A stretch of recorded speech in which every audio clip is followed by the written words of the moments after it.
Hey everyone, welcome back to FMATalk Martial Chronicles. I'm your host, Dr. Tim, and this is my amazing co-host. PG Ties here. All right, and we have already got a few people watching. Excellent. So I want to tell everyone, please, when you log in, let us know where you're coming from. And I don't mean Facebook or YouTube or whatever. Just say hello, who you are, and what part of the world. We got 5 people watching, a little slower start than normal. So I want to talk about a couple things. We just did an episode on FMA discussion. Then George, amazing for sure. Hey, George. We did a show on FMA discussion about professional martial arts schools or full-time FMA schools. It's definitely part 1 of a multi-part one. The next one's going to be in 2 weeks. And evidently it is one of the more popular shows already. Good. Yeah, I caught part of that. I couldn't do it live, but I went and watched it last night. It was a good discussion. And then, Master GM Harry Green from Sacramento, my brother from another mother. Hey, GM Harry, are you going to be at the gathering? I just confirmed everything with Hanshi Jutnik today, so I'll be there. And then, there we go. Professor Hassan, how you doing, sir? He called me the other day, said hello. Trying to get some things together schedule-wise and do some workshops together, so that'll be fun. Excellent. And then Jeremy Goddead up from Sudbury-ish, Ontario, 4 hours north of Toronto. So today's today's topic is the same vein. Oh, good. He will be there. Well, it's been like 3 years, brother. At least 3 years. So I'm looking forward to getting back with everybody on the West Coast. So this is going to be similar vein of the show we did yesterday about professional industry. We're going to talk about seminars. I've done a show on this on FMA professionals, and now it's going to take this to the next level. We're going to talk about the do's and don'ts, and how to level up your seminar stuff. Things that people forget to do or don't realize they should or do. And we're going to talk from, I don't know how we're going to go exactly. It's going to be, we're always organic, but we went through a list. We actually had a list. We went through a list. It was great. And we talked about do's and don'ts from a bunch of places. Like we're talking from the instructor versus the host. And so we'll get into that. Grandmaster Unyo just gave us a big loving heart from the Philippines. Awesome. Magandang umaga, sir. I can't wait to. Hopefully, I'm going back in November. I don't know if that's true or not. People tell me that the country's going to be open up, and then so I might just do an out of the blue zip to the Philippines. So who knows? Nice. So, all right, and I'm going to pull up a new part of the show. New part of the show. Okay, not a new part. It was like I just decided to say it. So Ty has no clue because greetings from the Philippines. There we go. Bugat-po. All right. So I put up these motivational quotes, and this was my weekly quote or my Monday quote. Put up a whole bunch of things. So today I decided to put this one up because I really feel a lot about this. It speaks to me. And of course, the banner's in the way, so it doesn't really help us at all. So I'll just take that away. It's like, in matters of style, swim with the current. In matters of principle, stand like a rock. It's a big one for me. I see in a lot of people, it annoys the hell out of me when people do the easy thing. There's something going on. We ignore the past because it benefits us. And I didn't mean to do that, Ty. Let me do it. No worries. Okay, I made Ty. Oh, once again, there's the double. I could do this one completely and just say there you go. You, but there you go.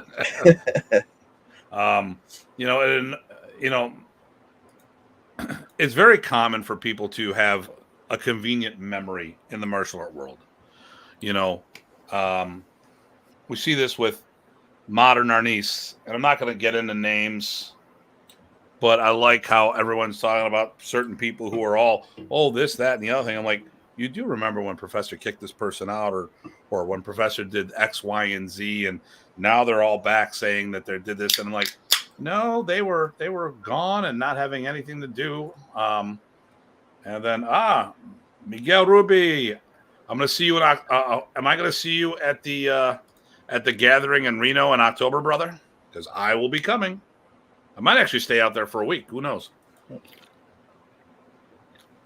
Not Reno. I would do that for the weekend. I'd shoot out the SAC or something like that. I'm not a big Vegas, Atlantic City, Reno guy. I'm more of a everything but guy. Oh, awesome. There you go. Good. And then we have our friend Eric. Hello from Portland. Now listen. So here's what's happening, just so we know what's going on. We've got a bunch of people that we're featuring that comes up, the instructors for the anniversary camp, and I want our viewers to get to know them, because hopefully our viewers, some of you may be coming to the anniversary camp, the 65th anniversary of Modern Arnis. We're celebrating it this May, and so you've heard from Ty and I have a part 2 to Ty's world, his life story, as he tells it. And then, but we got next week, we've got PG Craig Mason, and we're going to talk about sparring, and that's going to be a big topic. But he is a modern Arnis practitioner. One of my, so actually more of a Prasis Arnis practitioner. He's traveled the world with me. Well, he's fighting the dog brothers and putting the boots to them. He's given as much as he gets, so it's a good thing, because now we have our group has been getting a lot of respect in that niche type of community, because we like to fight and we can handle our own. Actually, the last Canadian gathering of sorts they had, it was PG Craig and Guro Evan along with Jeremy, and they went down and they rocked. Paulo Rubio said some great things about PG Craig. A good time was had by all. And the nice thing, it's not sport. It's just guys getting together and having fun with what they do. You may not like that type of sparring, and I get it. There's things. I mean, I'm not a big fan of WECAF and GSBA, but I respect what they do. It's not the way I want to fight. It's not the way I want to compete. Actually, I like the continuous fighting that they do, because it works my combinations and flow. When it comes to sport, I prefer the point, because it's a better sport for spectators to understand, which means we'll get more viewership, and that's what gets us in front of cameras. When people talk about getting martial arts in front of the on the Olympic stage, it's got to be stuff that not the judges get, but a spectator tunes in and go, I got to watch this because it makes sense. That's why the UFC or MMA as a whole has gotten so popular, because it's like Thunderdome. 2 people walk in, 1 person walks out. Well, maybe not walk out, stretcher out, but but people get that. Racing, you get that. Curling, I still don't get it. But every time I turn it on, I can't turn it off. It's like Iron Chef. We're going to make a dish out of eels, papaya, and ice cream. That sounds terrible, but I got to check this shit out. Okay, let me see what did Jeremy, then we'll get into our topic here. So Jeremy said it was a good time. I think we are planning to go to the next one. That's good. Yeah.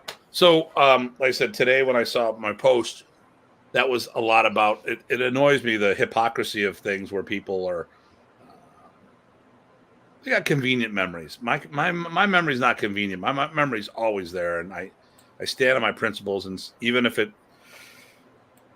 we've had some opportunities after the professor died, and our people said, no, we don't want to work with these people because shit's coming down their way, and it's probably you could have made some money off it, but it may have hurt your reputation. And to me, it was better about my reputation than making a fast buck. So You know, I'll have a bigger rant next week because there's some stuff that happened. I just want to take a week or two for it to cool down because some people watching may not like. They might think I'm targeting them when I make certain comments. Actually, it might tie into our conversation in 2 weeks, but we got to talk about that. The relationship between the teacher and the student, the responsibilities and stuff like that, or the martial art milestones we were talking about. There's a few things we wanted to hit up about. But today's topic, though, is about the do's and don'ts of martial arts seminars. We want to talk from the teaching side as well as the hosting side. So Ty just got back from doing a Texas tour. I don't even know what I'm doing. Oh, yeah, we're teaching together this weekend. So for those who have an opportunity, if you're in the Connecticut, Massachusetts, the New England area, we're going to be at Frank Schakowski's it's Cromwell Martial Arts that used to be in Cromwell that moved one town over and is now in Middletown, Connecticut. So it's the Triple Threat Seminar. So Master Frank Schakowski and PG Ty and myself will be teaching. It'll be a 5-hour workshop. Tentatively, we're planning on doing I think we're doing like an hour, 25 minutes each, 5-minute breaks in between or so, and then talk about possibly doing a session where we work off of each other or ask questions.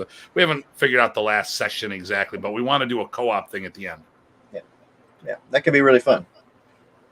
We're going to go out afterwards for food, and who's going to be there? Wait for it. Special guest, Dean Franco from FMA Discussion. He's actually going to be doing a show afterwards after he talks about stuff. Hey, Chris, how you doing, little man? Hey, Chris. What's going on? Hey, Chris, you can tell Eric's name came up last night. What the hell is Eric's last name? I need to know what Eric's last name is because he came up on the show. So, Chris, please help me with that. But look what I got. I didn't know I had extra cameras. Holy cow, I got extra camera. I might be playing with some shit here. Uh-oh. Here we go. Hey, this is Jerry. Oh, McGee. Okay. Well, you can tell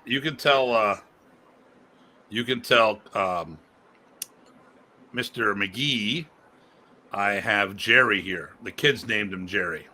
Okay. There's Mr. Guida. Yeah, my kids in the school are creative. Well, I've got all my big sticks are named. You know, like there's Betsy or there's Betty and there's Bertha and there's Lucille, because we got to have like a Walking Dead theme, but a little different. I'm not totally Negan. I like to believe like I'm a cross between Negan and the Baba Yaga, but there you go. Which is my latest morale patch. So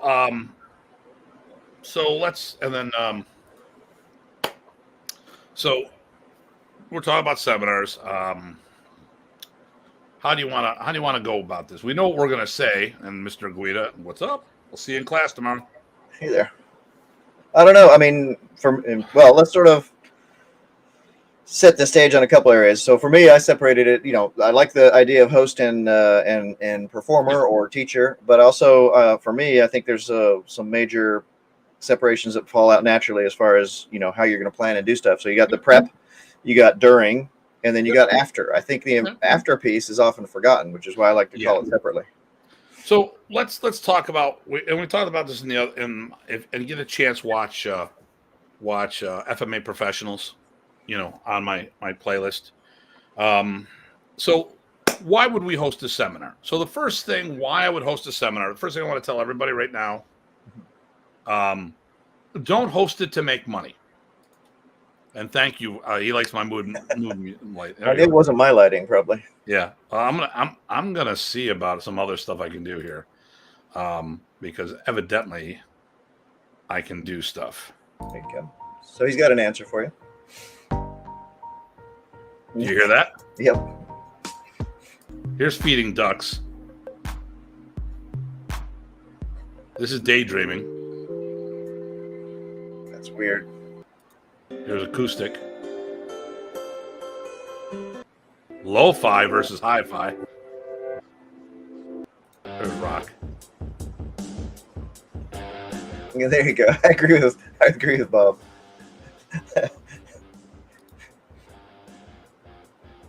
Okay, let me see here. Mood lighting, grow the art, grow modernities to others. Yep. Interesting question. That might be a long answer. Difference between camps, seminars, gatherings. Should they be run differently? Yes, and we can get into that. Terrible music.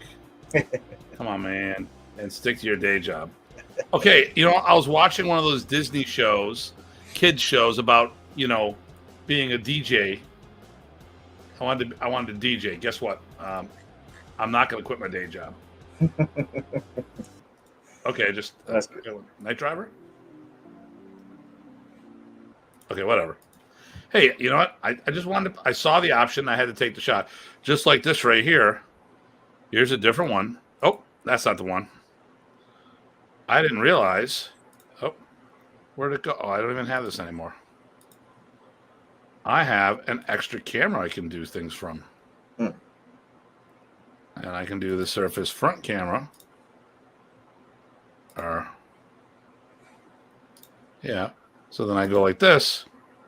And I've got another one right there. This is what people don't want, two of me. Okay. All right. I'm done. Okay. I'm never done. But anyways.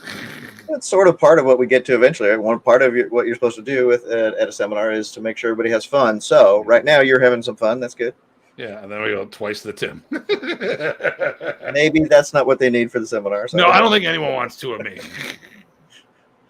I don't even want two of them. So, okay, so when I host a seminar, my mindset is that it's about education, my education. And the reason why I'm hosting it is that it's usually cheaper than me going to that person. So let's say, Dr. G, I had him in a whole bunch of times. He was down in Athens, Ohio. Now he's then he went to Georgia. Now he's up in Maryland somewhere. And I might be visiting next time I come down. He's in like the Baltimore area. So, it would cost me, you have airfare. Okay, so if I went to him, I would drive because you really can't find an airport. But let's say it was somewhere that, it's a whole day of driving down to him and a whole day of driving back, and my time is worth money. I've got gas and tolls, wear and tear on my vehicle. I got to get a hotel. I got to feed myself, and anyone who's been around me knows I eat a lot. And that's not even addressing any kind of training. So I looked at myself and say, all right, what is it going to cost me?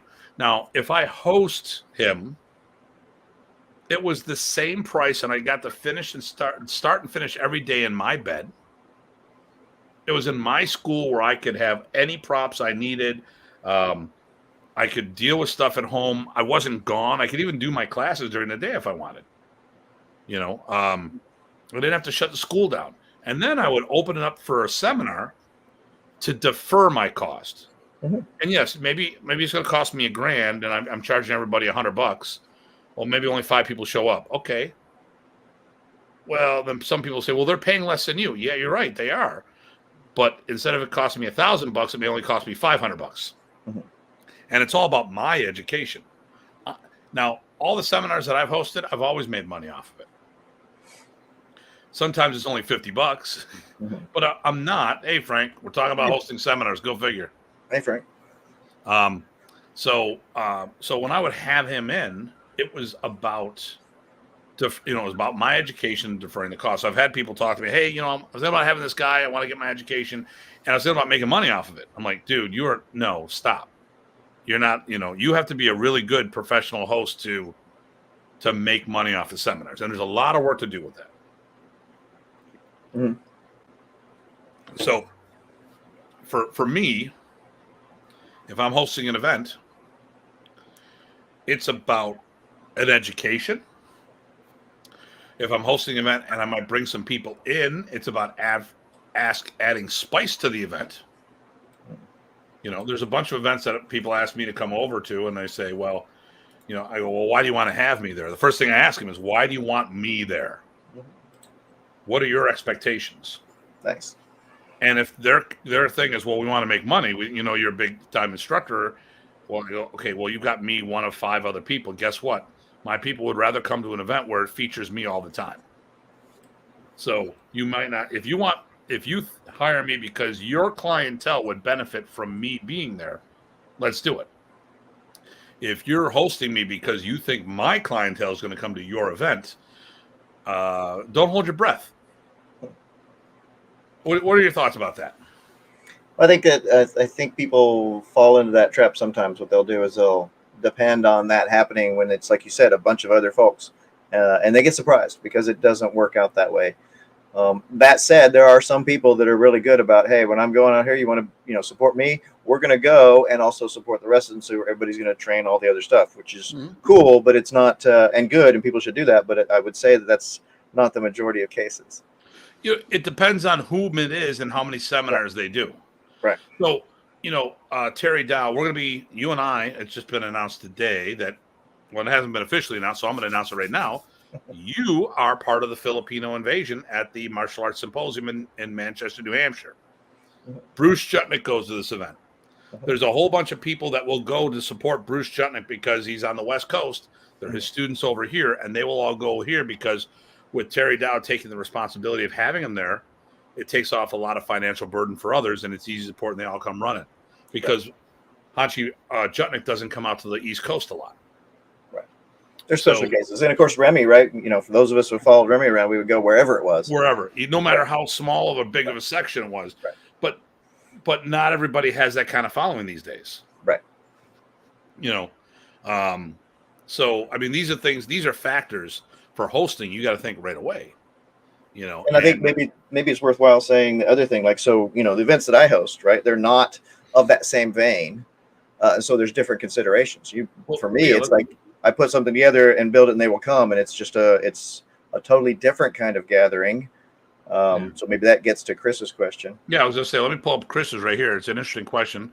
What's the differences between camp, seminars, and gatherings? So, you've been doing a gathering for years, and it's about bringing the community together. It's the fall fling and the spring fling in the Fairfax, Virginia area. Right. Okay, so this is not your profession. It's your passion. You've got a career. You love Filipino martial arts, and you want to bring the family together, the FMA family of all different styles. Absolutely. Plus, I'm greedy, so I want to see it all. So the opportunity still works as far as my education. So you have an event that's like 8 hours at times. Yeah, it's the whole day. And then you feed people too, right? Yep. What's the donation?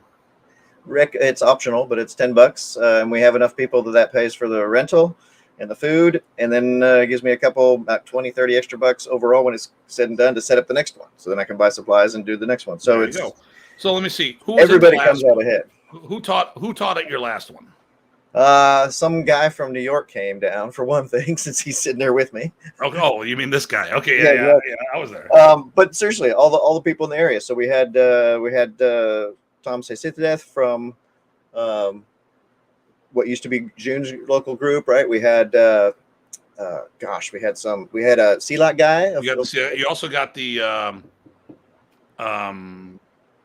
Greg Allen guy. Yeah. So anyway, there's about 10 different folks, and I think Roland Rivera, Chad Doolin. Roland came up. Yep.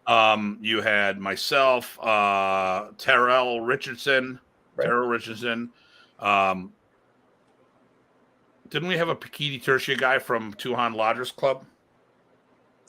Michael, was that Michael? I'm not sure, or maybe he's a different Pakiti guy. I don't know. I only had met Michael Dizek like one event earlier when Lex had an event earlier in the year. Oh, didn't Lex send somebody? Lex sent somebody, yes. So he didn't teach, but yeah, he showed up. So basically, everybody in the area either helped teach or Mosey showed up. Did he teach? Mosey was there. Yes, he did. And then our favorite Blade guy from he brought his daughter. It's killing me. Patrick. Oh, yeah, of course. Patrick. Yes. Right, from Richmond. Yes. You see, so I mean, we had and there were still probably more people. To me, so we've been doing this for so long, I can't remember who was each one that because it all blends together. we're family like it's supposed to be. So in my mind, everybody came. We had a picnic and we played and taught and shared and visited. So everybody comes out ahead. So it's a different thing than a seminar. So and that's a gathering, in my opinion. I think Right. that's a good one. Now, some seminars, they're calling them gatherings. True. So, but if we're talking about what an actual gathering is, if we're going to define it, I think it's just a bunch of like-minded individuals coming together and paying it forward for the community's sake.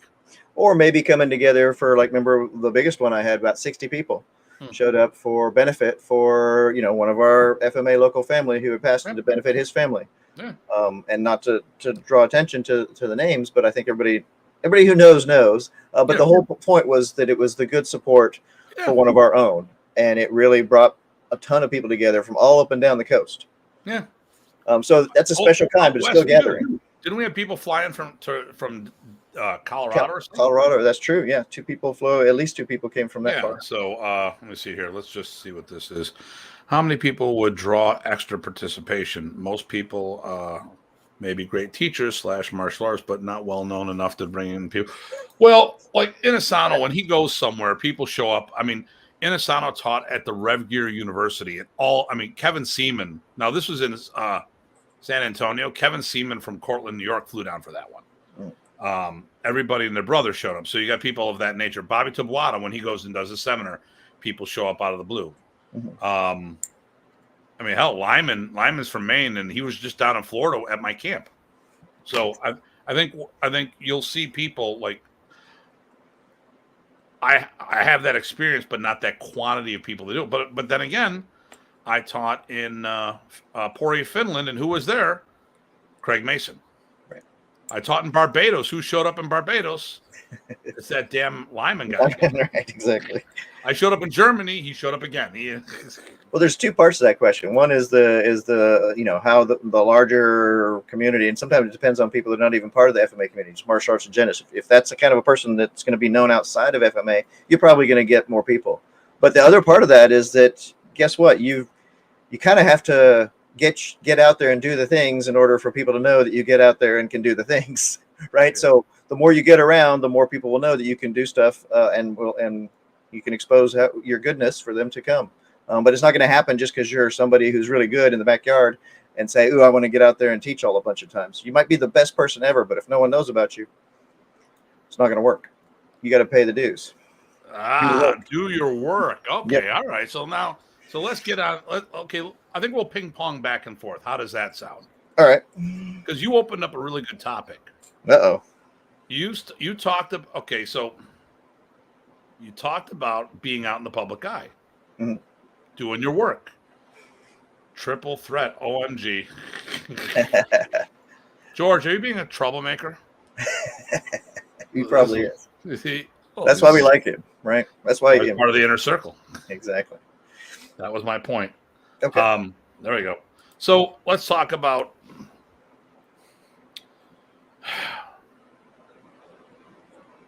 what gives you the right to do a seminar. Well, anybody can do it. Okay. And Guida says, hello. Hey, guess what? Hey. Our man. There we go. We're going to see our boy this weekend. Dean Prenko. Dean Prenko. Dean Prenko.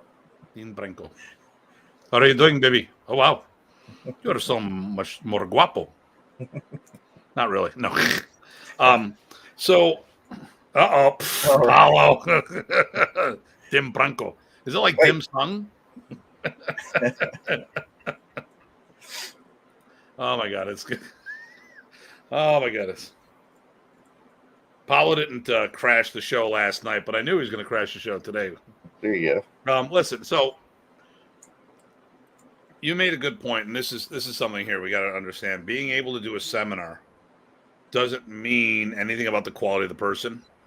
And because you're not doing seminar, oh God, doesn't mean he's not doing anything. He's the rep for GM Pogi. There you go. Oh my goodness, we're worldwide. That is what I hear. So, people ask me, like, okay, so there are some people out there that are doing seminars, and there's some very top not people of higher quality that are doing less, if hardly any, seminars compared to these people. You got these Johnny-come-latelys who are out there and probably, maybe in some cases, shouldn't be out there. Let's just talk about the realism of things. And okay, so there he goes. Perfect timing. Okay, but here's the thing. Okay. Well, you know what? I'm going to give a shout out to somebody who was actually on Dean's show. Someone who's a really late starter, Chris LaCava. Chris LaCava, he doesn't have the same chops that a lot of us have in there. He doesn't have that time in, but you know what? He did his work, and now he's doing workshops in Filipino martial arts. Another person who's doing seminars who's retired out of the business was Chris Thompson. He's out of it completely now. And a lot of people are like, well, how did he get to do seminars? Well, because they got out there and got invisible. Right. I got my seminars because I would start off hanging with Remy. And people say they saw, and then they would see me at the seminars, work with me, and I had talent. They want to work on Remy's stuff. Okay. But then I still would attend other seminars that weren't Filipino. And all of a sudden they're like, well, who are you? Well, that's the other half of getting out there, right? You got to get out there to not just your own stuff. It doesn't only get you so far. And you have to offer. Like, so I knew I was going to Texas for two things this last, my 2-week tour. But I contacted some contacts, said, hey, I'll be in the area. Do you want to do something? And a few people said yes. And so I ended up teaching a total, just for FMA, 15 hours in those 2 weeks. Yeah. And Chris closed the school down, and he's done. He's out of it. That was pre-COVID. That wasn't because of COVID. So I mean, that was over 2 years ago that he got out. Hey, Renee, how you doing? We got to schedule him on the show too. Yep, we talked about that. All right, screw this. Okay. So you keep talking about some stuff with this. I'm all right. On a date. So actually, Tim brought up a point about why he's going to host a seminar and wants to get his own education. There's a few other things when I'm looking at maybe doing seminar, I want to make sure that I know what the host wants, what subject, what kind of material, how long, and is there any sort of fee going on? What's the relationship there? Because you have to get those things out in the open. You have to talk about them. You have to work them out. Part of it's business. But if everything's on the table, then all the expectations can be met and you're good to go. Who's participating? What's their background? What do they want? What do you want as the host? And then what do you want your people to see? Those kinds of things. And then what kind of responsibilities go with the getting the word out, right? So a little further on, when you get into the prep, you've got to look about, hey, what kind of advertising? Are you going to do social media? You're going to maybe do a pre-video, a teaser, right? Registration, you got calendars, reminders, updates. You can ping people a bunch of times. So there's a lot of business development that goes with it too. But again, that's just getting the word out. In my mind, that's sort of a grassroots kind of thing. It's all about what the host wants, who is it for, and what the expectations are. And then from there, you grow it. Hey, let me just butt in here. So while we got Renee here, Renee, how is March 20th for you? It would be 8 p.m. We would just need to send you a link. Or no, 8:30. 8:30, not 8 p.m. Ooh, that'd be bad because you'd be the only one there. A month. That'd be good. Yeah, because if that works for you, I'll put you in the calendar right now. Yeah, we got a lot of people we're trying. Well, we got to figure out what we're doing when we're doing the immersion camp. Not the seminar, but the actual camp. Right. Sounds good. Right. Okay, guess what, everybody? We will have on officially March 21st, 2022, we will have Renee Kokolo, the founder of the Toro Clan, Dog Brother Clan in Toronto. Excellent. All right, and then yeah, it was. We miss him. All right, so he's in. We're good to go. I've got that out there, so that'll be cool because now it'll be another person from part of the family, but from outside the family. He was sweet. And Renee, you can say whatever you want. Whatever. I gotta have a way to stop you. I was gonna say whatever YouTube lets you get away with saying. Yeah. So Okay, so advertising. Let's talk about the host, the do's and the don'ts. Well, there's two pieces, like you said, the host and the person. Well, yeah, but as far as hosting, so first of all, when I host an event, I do not depend on the instructor because I'm hiring them for a job. Their job is to come in and teach. Yes, if this is an open event, when someone hires me to come in, I ask them, is this a private or open event? If it's a private event, I will put it on the calendar as a private event, but it has to have that on the calendar so I don't book it. But if it's an open event where anyone can come rolling in, obviously I'm going to put it on my Facebook pages. I'm going to put it up on my websites. So I've got worldmodernist.com or wmodernist.com. That's the organizational site. I've got datuhartman.com. I'll put it on that site. And then I'll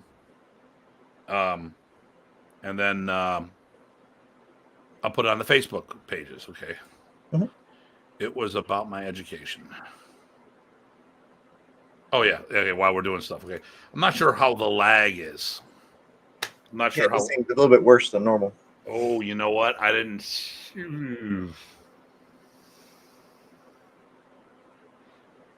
Yeah, I didn't go into YouTube and do something on the. This was so last minute. There's some stuff I didn't flick all the switches. Okay. This is probably not going to go on the playlist. I'm going to have to edit it tomorrow. No lag. You guys good? Oh, I meant on the comments, but okay. Okay, yeah, yeah. I'm talking. Yeah, no, yeah, we're talking about the comments. There's a setting in YouTube land I may have missed on there because George is watching through YouTube. So and someone else is. So it's probably a lag thing. Probably a me thing. So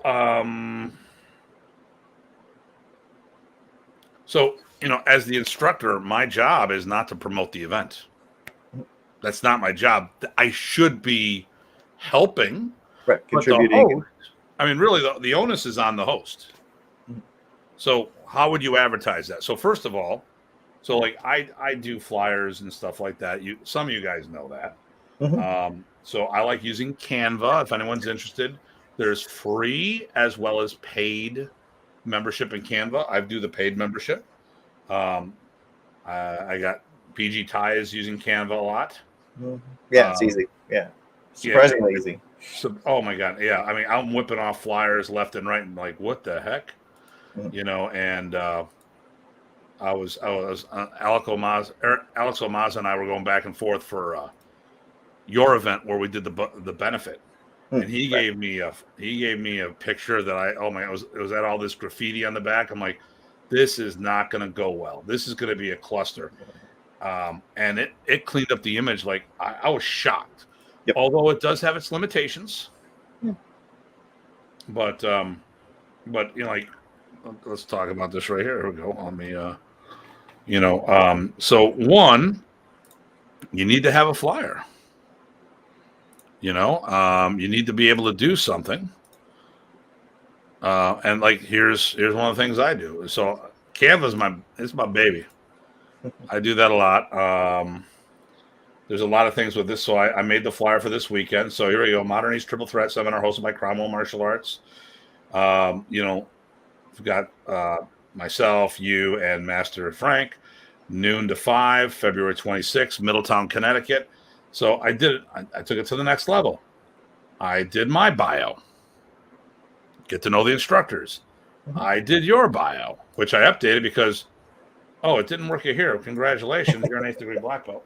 Right. 8th degree black sash in Northern Mandus, right? Yes, sir. Okay, so that's there. And then we got Frank's bio, and then we got this.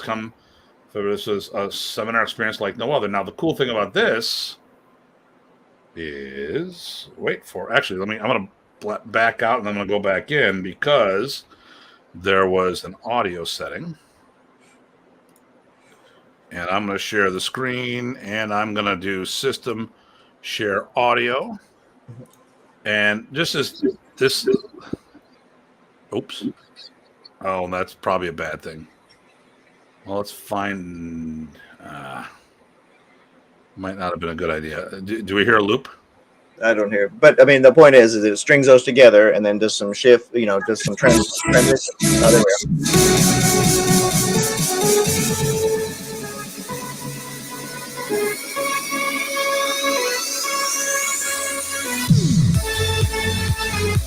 So the music, I've got the paid version. So can you hear the music on this? Yep. So I did this all on Canva. Yours and my photos were done by Bob Hubbard. I took his logo off the website and put it on there.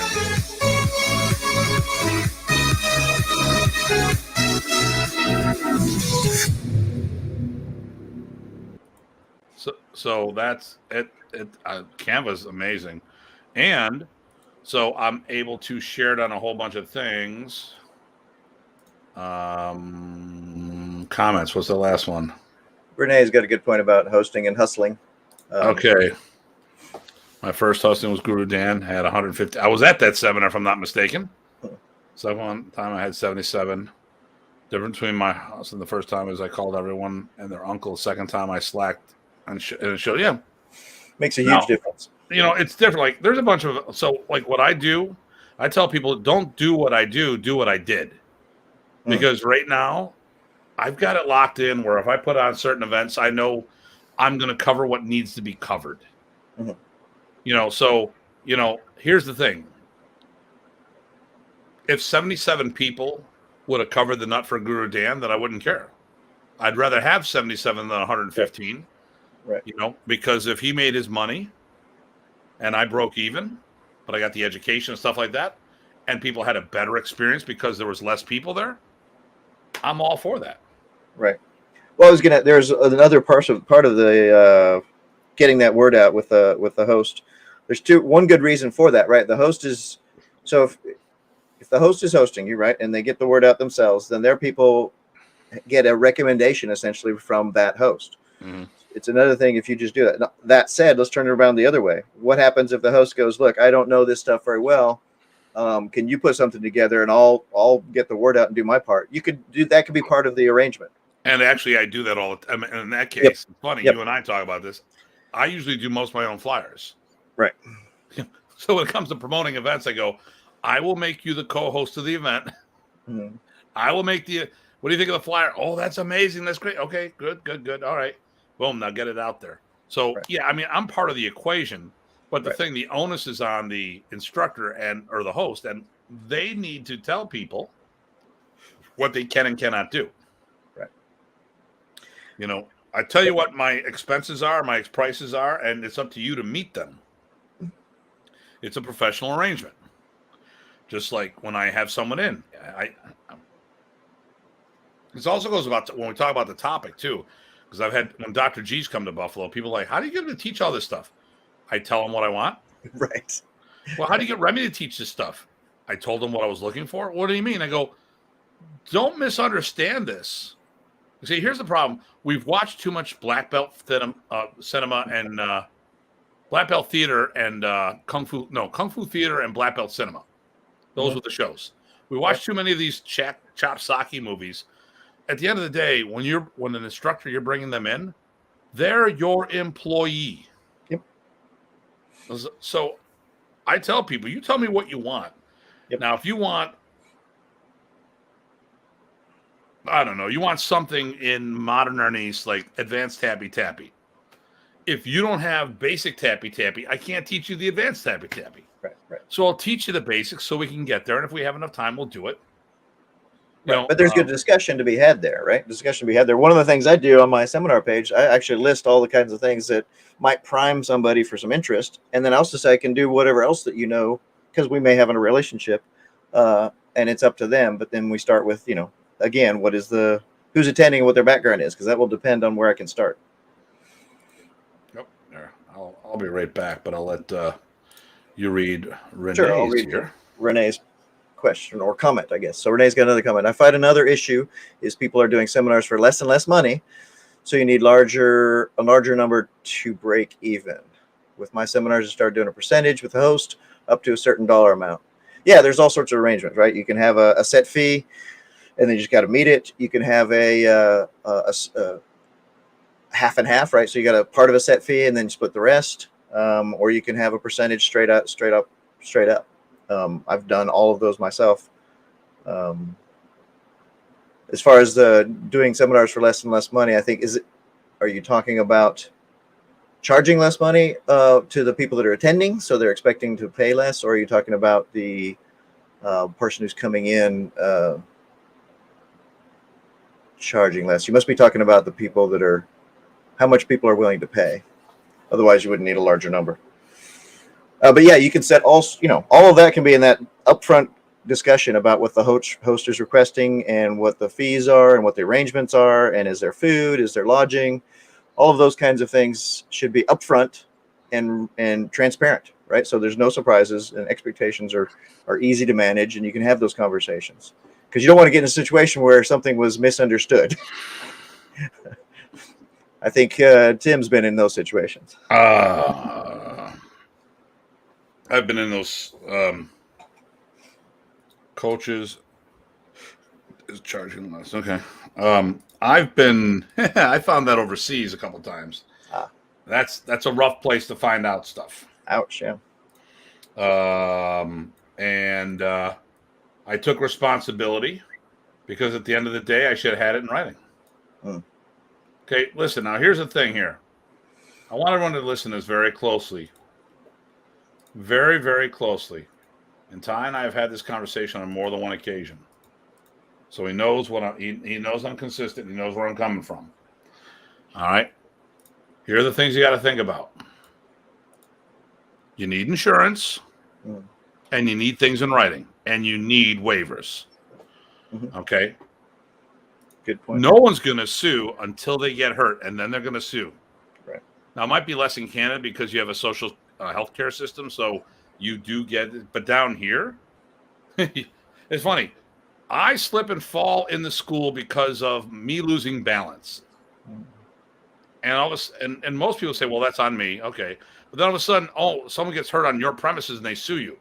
Yeah, but if it's their own stupidity or if it's on them, if it wasn't because of negligence, I get negligence. But I throw a kick and lose my balance and break my arm because I land funny. That's on me. But it gets difficult, right? You have that safeguard, that security blanket that makes you sleep better at night. It's only smart, because sometimes people aren't being evil, right? But they got these now they got expenses that they didn't plan for, their insurance not covering, and so they got to do it somehow. So they reach out. So they're taking advantage of the opportunity in the legal system. So sometimes they're not evil. Sometimes they're looking out for number one. So you got to do the same. We all do. We all look out after ourselves. So you got to do the same. Well, you got to have that insurance, and and have something in writing. So I've got a message on another messenger here, so let me look at this, see if it's important. You go there. Okay. Maybe I don't know. The problem is I got too many messenger things here. You just shut them down during the show. Well, just busting your chops here. But all that starts with that's planning, though, right? So yeah, these are all business considerations. We haven't even got to the seminar considerations beyond the arrangement. Yeah. So make sure you get something in writing. So there's okay. So case in point. Just yesterday, you and I and Frank, in a group discussion, reiterated what was earlier in that group discussion, just so we're all on the same page of what are all the expectations were for this weekend. It's not an issue of trust or mistrust. It's an issue of, hey, let's just, before we come up, I'm leaving Friday to get there. You are either getting there Friday night or Saturday morning. We're staying through. We have an arrangement, and we just reiterated that arrangement, because, once again, you do a lot of seminars, I do a lot of seminars, and we want to make sure that we got the right deal with the right person. It's just communication and transparency. That, and we're all good. We know what we're doing. We know what we got to do. Yep. So there's the one thing, so let's recap. So first of all, a host, you got to advertise it. Now listen, flyers, You should be putting them up in your school. And I say, well, Canva's expensive. You got all these colors. I can hit a button, make a black and white version of that all. I can dumb that down. So you should, so like in my school, here, how do I advertise something in my school? Well, first thing I do is I have this plastic display that, wow, check this out. Because I used this in Dean Branco's show last night. And camera roll. Because I did there's a YouTube video of the school tour. I put it up last night for the show. Mm-hmm. I saw lagging, but I don't know if anyone else did. Just to show what an FMA school can look like. Looked pretty good on the recording. Okay. I don't know if I was having lagging issues here at this. So I'm gonna share this. So right when you walk in, here's the I have this let me see. Get the other screen here. You walk into school, it tees up right. Okay, so here's the door you walk through. Okay. So you walk in, the double doors. Okay, that's the parking because I got, the whole brand of Filipino martial arts subtly there. Open up the door. There's where you walk in to see the school. Now, you can't really see well here because of the sunlight behind me. So. But those are 3 flyers, right? Those are 3 flyers. Well, I'm old school, so you also got to, I'm always still announcing it to my class, and I'm also sending it to the email, alias I have set up for the class. So that's 2 other ways. I've got multiple events. So on my left here, I got part 3 of my junior black belt prep seminar series. I got the immersion, which is the adult version of that here for March 12th. This is March 5th. And then over here is a hide and shriek party for the kids that follows that immersion. Nice. Okay. So then let me do this. You walk in to our lobby. I want to find the reverse photo of the lobby. And while you're sitting in the lobby, Canva makes movie rolls, or you can make movie rolls with Canva. So I have videos playing without sound of upcoming events. Makes sense. Yep. And I got 2 big screen TVs in the school. Of course, nothing is where I want it.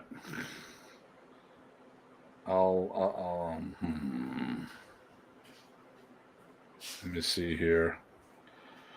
Well, here's one of them. Right. That's where I teach from, and when you see me do my seminars, that's the camera right up there that we're using. But I'll have a video roll because I only do the virtual classes during my adult classes. Let me see here. And then in the lobby, I have another big screen TV, and it's playing videos as well, and the parents get to see it. Well, especially if you got kid classes, you got to advertise to the parents themselves. So class announcements aren't going to cut it there. Yeah. So I've got paper ad. Mm-hmm. That's good enough for now. I got a paper ad. Mm-hmm. I've got a video flyer, which the parents do look at because everyone likes watching television. Right, and they're sitting in the lobby. They're sitting in the lobby. Up. Yep. And then let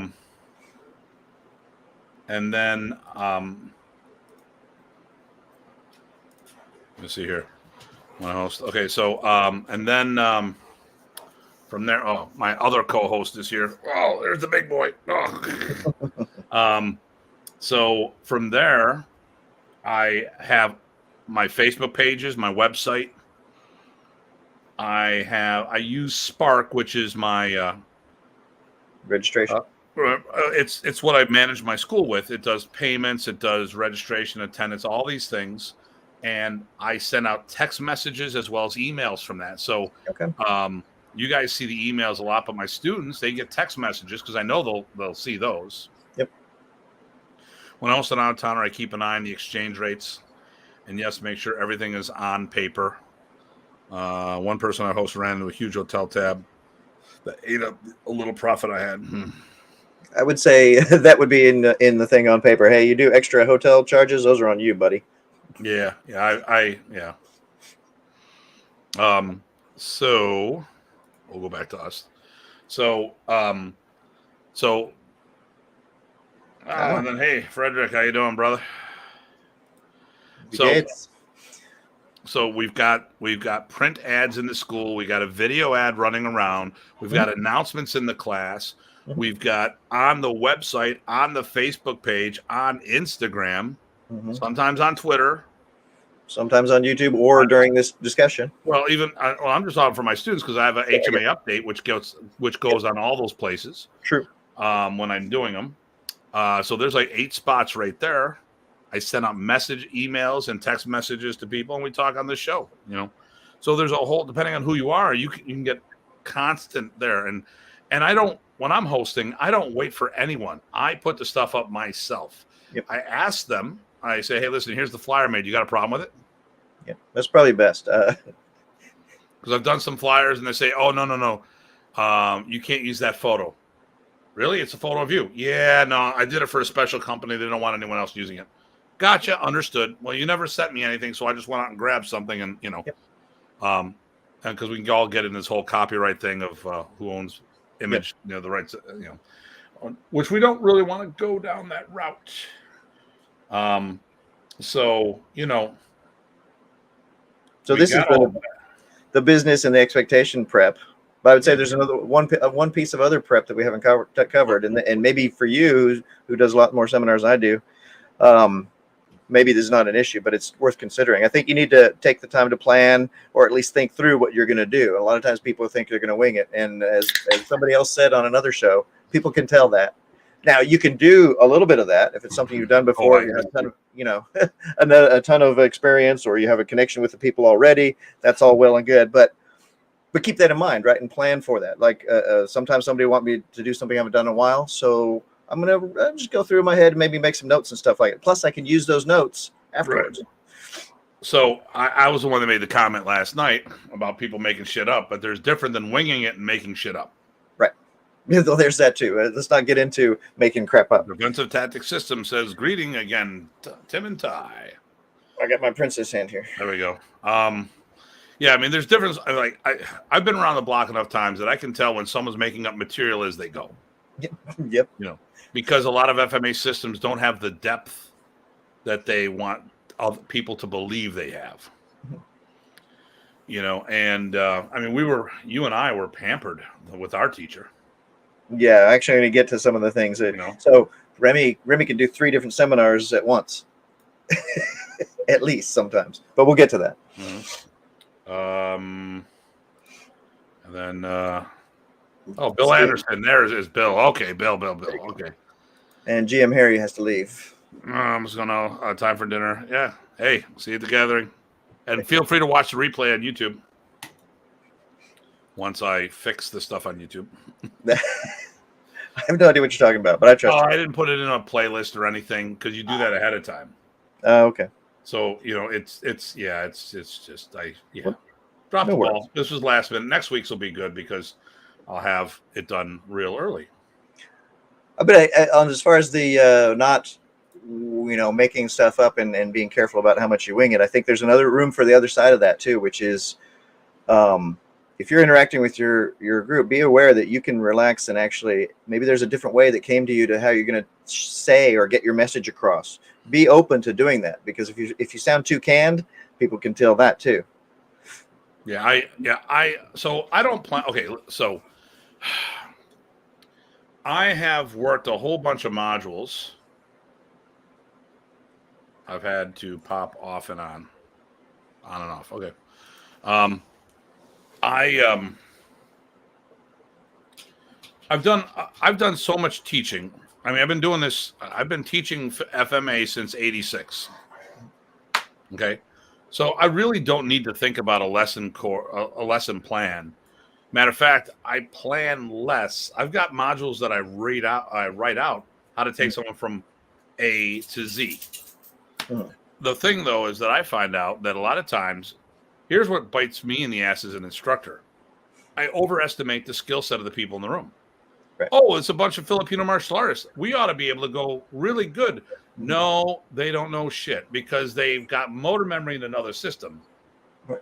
And they're thinking, and I'm like, oh my God. I've had actually, I remember being in a tour in Italy, and the host, JKD, Kali Silat, we're going to have a bunch of guys that can do all this stuff. And I started in third gear. Oh my God. I downshifted multiple times.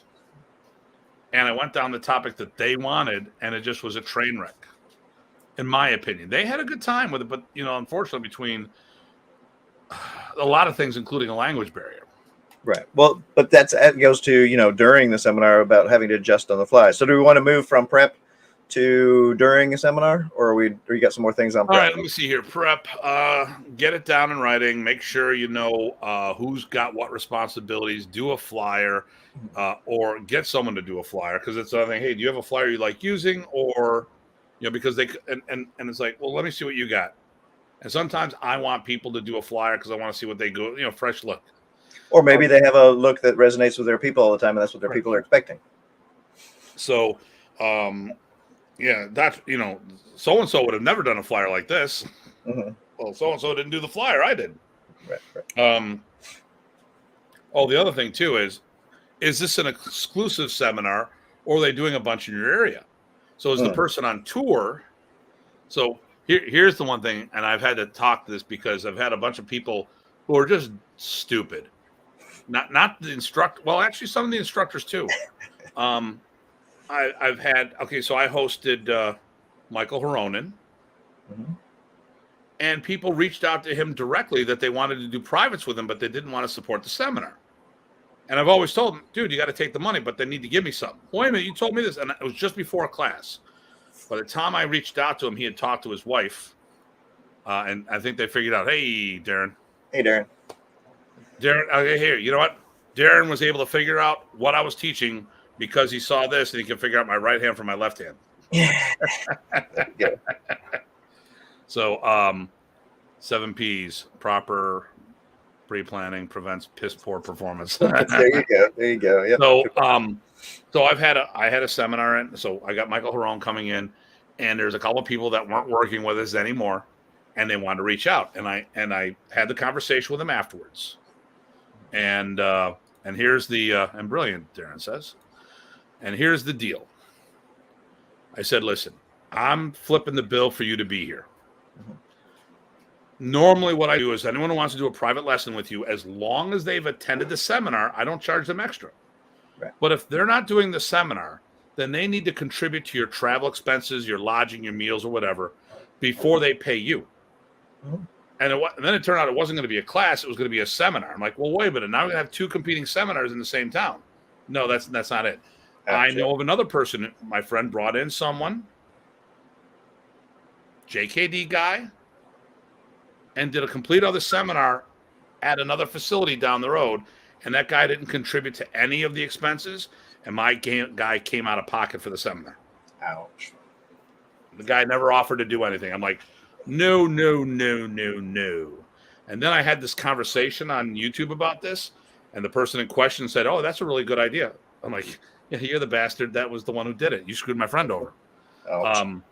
If the person's on tour, when I go on tour, I charge a lot less, but it's based on it's a sliding scale.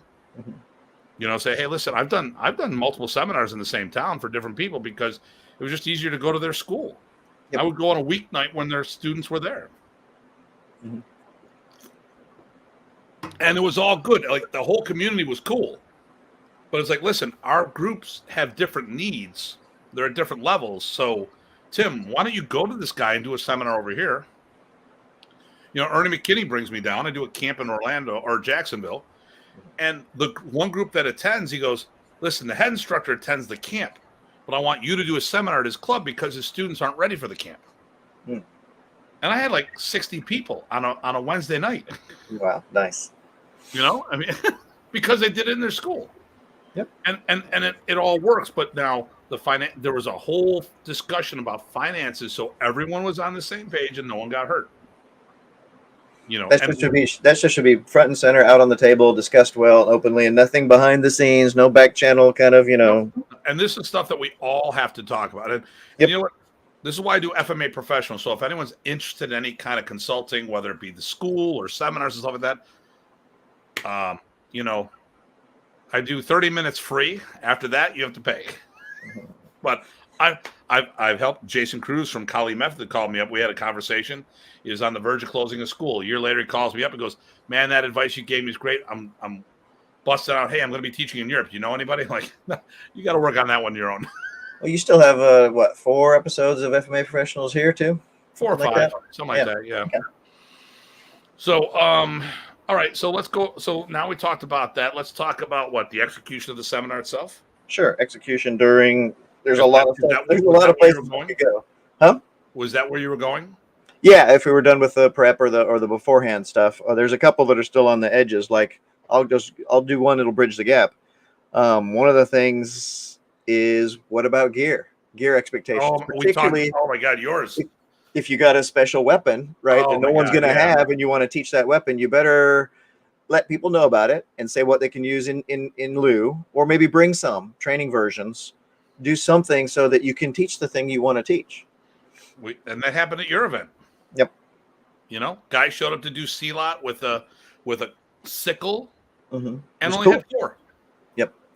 Now that could have been good to say, hey, this would go against a stick, so that means 8 people could train. Right. But how many? We had like 30 people, so right. Or maybe, in this case, you a lot of you guys have training karambits, so you can use those instead. And here we'll make the bridge the gap. I mean, yeah. But you can do. If you need a special tool for the seminar, make sure you have enough.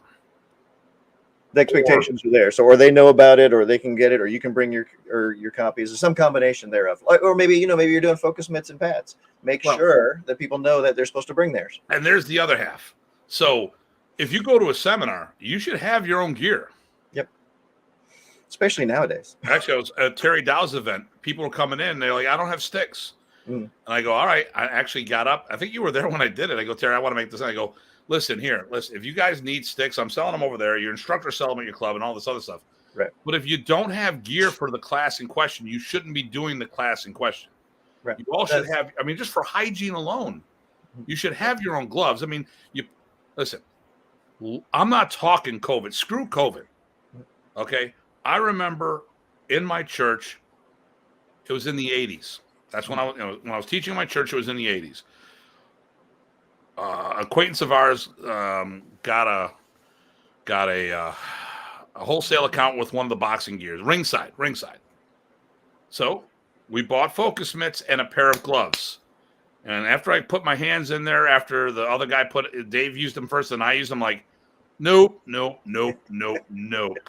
I want my own shit. Right. I want my own everything. Well, can I use this? No, you cannot. You need to have your own stuff.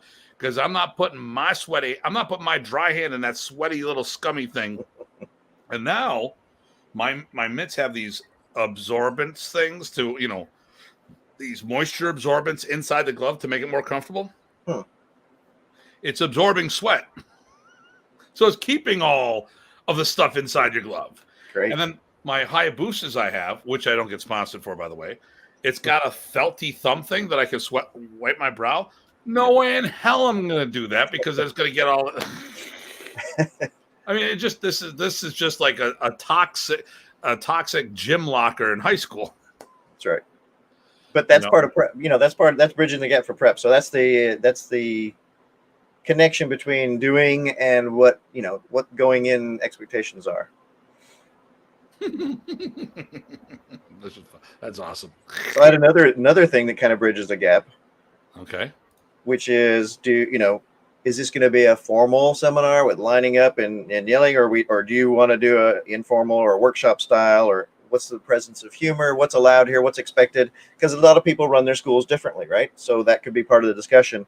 And maybe, you don't think about asking that until you're about ready to go, which is fine, because you can make that adjustment on the fly. Well, let's do this. Let's flip it around.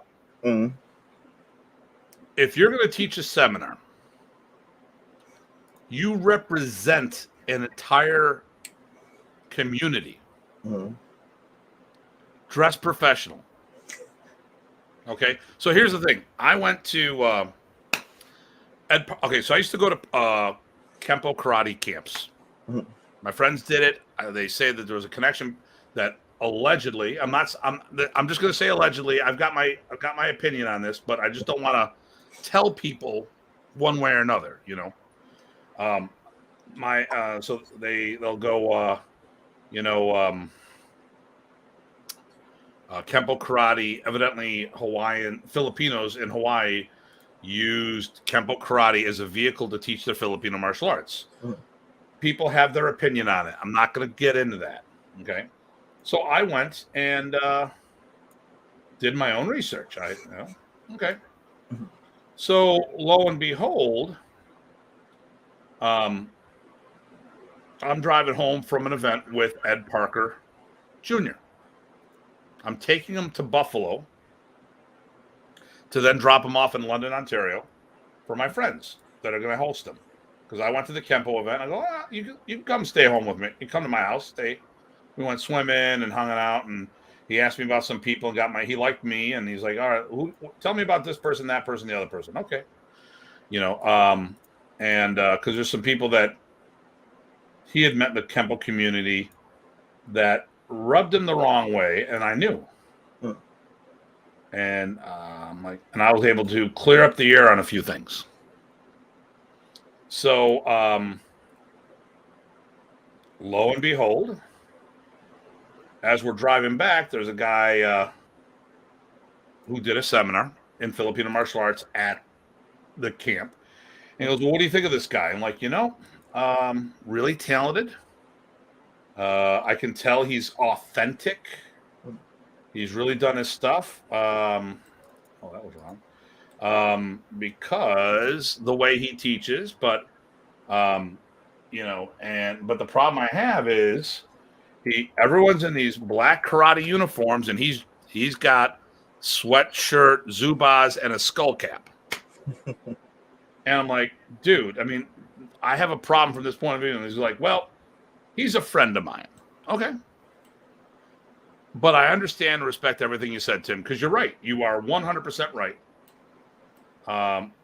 And I get why you're saying what you're saying. Mhm. And I don't take it personal from my friend. I get that you're just, and I also said, I go, listen, we're in a room full of karate guys wearing gis. Dress the part. Mhm. And that's the problem. We don't dress the part. And maybe I'm a douche. Maybe I'm the jerk here, but I'm sorry. It's just we should be doing a better job representing the art. Hey, Chris, how you doing? Okay. Yeah. And the thing here is each event's different. So for those who haven't been around Ty and the WMA crew, okay, we will wake up in the morning. A lot of times it's here at my house. So I got there's 4 rooms here for people to stay in, and about 8 in the morning, text messages start flying back and forth room to room to figure out what attire we're wearing today. Now, a lot of times at my camps, we're wearing golf shirts with one of the logos. Okay. Hey, what are we wearing today? Bulls. Okay, we're wearing the bull. Okay, good. What are we wearing today? All right, the normal thing. And Google said I Googled. Okay, my phone's exploding. And we'll go back and forth and talk about all this stuff. Okay, but and when we show up, we look like a united front. Mhm. I remember we went to Alan Goldberg's event, and lo and behold, I saw the guys walking around, and we have our sports shirts with the bolo on the front, cross swords, and the WMA logo on the back. And man, the group looked cool hanging out. We were at the Defense Lab conference, and everyone's in their green, and then there's the 5 of us that are all 5 or so of us that are all wearing our stuff, and we all looked the part, and I'm like, hey, we looked like a team, and people noticed that. And I think the problem, people don't put enough emphasis on doing stuff like that. You know, they're just the presentation. yeah. I mean, it goes with the school. I mean, you know, have a matching T-shirt. It doesn't have to be a lot. Just at least look like you're together. Mm-hmm. But I digress. I don't know. Maybe I'm a jerk on this one. No, I think that goes with the formal or informal expectations. I know one of the seminars I did, it was more for a group that were going to do combatives or self-defense kind of stuff. So it was, you got your tack pants and your shirts because that's what we're going to be in the street on, and that was the expectation. So it was all fine. Yeah. Other ones, it was more of a school uniform thing. So, but knowing that ahead of time or adjusting, being able to adjust on the fly, that's good, I think, because the presentation doesn't need to be a distraction, and it should add to the focus. Yeah, I mean, listen, I've got full karate uniforms because, all right, for those who didn't know, Modern Ernice, we wore a sport karate uniform. Mm-hmm. That's what it was. It's not Filipino. It was never Filipino. It was all Western. Remember the whole idea of uniforms in the Philippines? They got it from the Japanese stylists. And when we go, because Ty comes with me, we go to Lynetta, and they're wearing either these hybrid sport uniforms or they're wearing judo and jiu-jitsu uniforms and all this other stuff. Mm-hmm. All the belts, all the 9 yards. That's what they're doing in the Philippines. So when people sit there, well, shouldn't you wear a more authentic uniform? Well, once the Filipinos do in the islands, then maybe we'll talk about that. But in the meantime, they're not doing it, so why should we? Yep. You know, wear what you want, but you should be consistent and put on a good presentation. Look the part. Well, it's also part of your part as far as showing that you know, they showed up and did their part and are listening to you. You can show up and do your part as far as showing that you care to connect with them and that they matter to you. Yeah, I mean, you know what?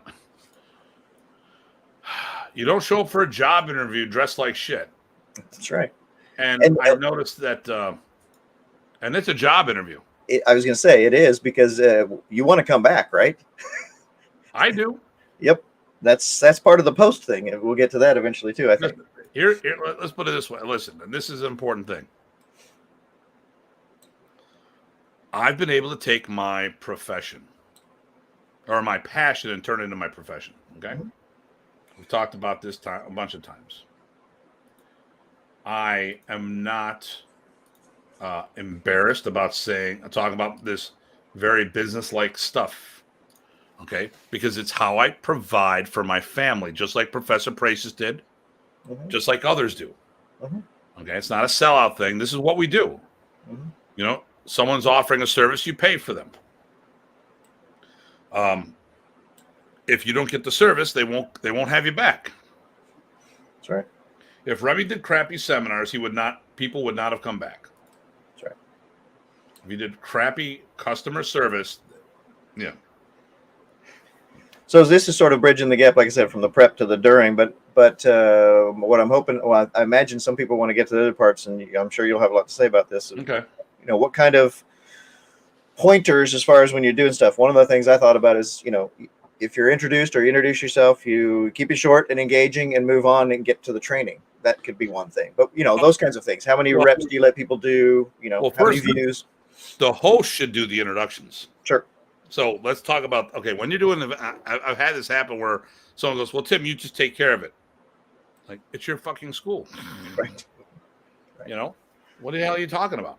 So, listen, so when I'm doing a club, when we're doing a big event, like the Martial Arts Symposium in New Hampshire, okay, or we've done smaller events like the SMAF, Saratoga Martial Art Festival. Mm-hmm. I've taught up in other events where I stand up, you know, and they say, oh, we have our instructors, they're going to introduce themselves. Okay, I'll stand up, I'll say, my name's Tim Hartman, I teach Filipino martial arts, I'm from Buffalo, New York, and I'll sit back down. And some people are like, well, why didn't you tell them who you are? I go, I did. I'm Tim Hartman. I'm from Buffalo, New York, and I do Filipino martial arts. What more do I need to? Matter of fact, your flyer for the last fall greeting, I went with I said, what do you want? You asked me for the fall thing. What do you want me to go by? I go, well, Tim Hartman. Right. And then afterwards, I said, the wizard, the mighty wizard, Tim, as in the Monty Python's The Holy Grail. Right. I'm the mighty wizard, Tim. And you almost put that up there, and you know, so, but I was the only one that put in just Tim Hartman, their name. Hopefully, I'm the only one that put Tim Hartman in. But I went by my name because, you know, at the end of the day, when I hit the floor, that tells it all. I don't need. I'm not gonna. I don't want to put this huge expectation. I might sit there and say, listen, my name's Tim. For those who don't know me, my name's Tim Hartman. I was a senior student of the late Grandmaster Remy Praces. I started in modern arnis. I didn't do another art first, so my expression is going to be a little different. So if you've done anything with modern arnis people in the past, you're probably going to see a different thing than you're used to seeing. Remy did is the art within your art, how to enhance what you're doing with the Filipino concepts. I do as a standalone program. Then the other thing I would tell people is, listen, I have a progression. I have a method to the madness. So today what I want you to do is to your best ability, do exactly what I'm telling you. Don't experiment. Don't do anything. Learn it. When you go home, tear it apart. See what makes it tick. Put it back together. Blend it with other things. Do all this stuff. But there's a method. There's a direction I'm taking you. And yes, you can say, what if the guy does this, this, and this? We can go down those paths.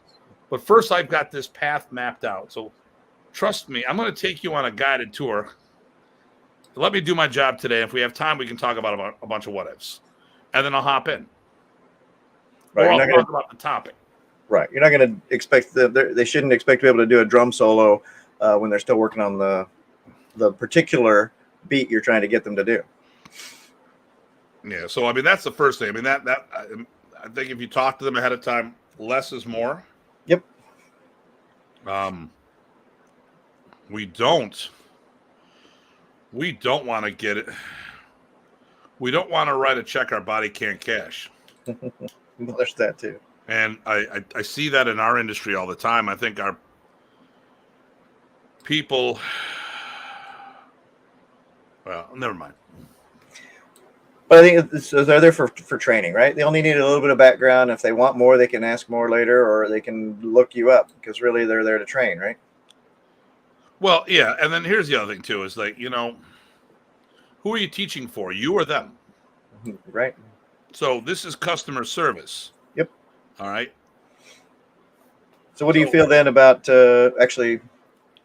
So I think Bill basically chimed in with what you already, agreeing. So that's good. Exactly. But as far as, when you're teaching there, after the introduction set and you're starting the material, I think we're on the same page on this, but I'm going to go ahead and ask the question so we make sure we get through this stuff. As you're covering the material, how do you handle the idea of people being able to see enough times, yet still have enough time to practice? And how much time do you allow them to do the material? How much time do you show them different views of it? I'm assuming that you probably pay attention to your audience and go from there. I just see how people are doing with it. And if, I'll sit there and go, and I'll actually ask them, hey, do you need more time? We should have a dialogue. It should be a two-way. Communication's a two-way street. It shouldn't be a one-way direction. I'm not a dictator. Right. The other thing too is, okay, so here's a good one. This is, and I probably should have brought it. It's about our show.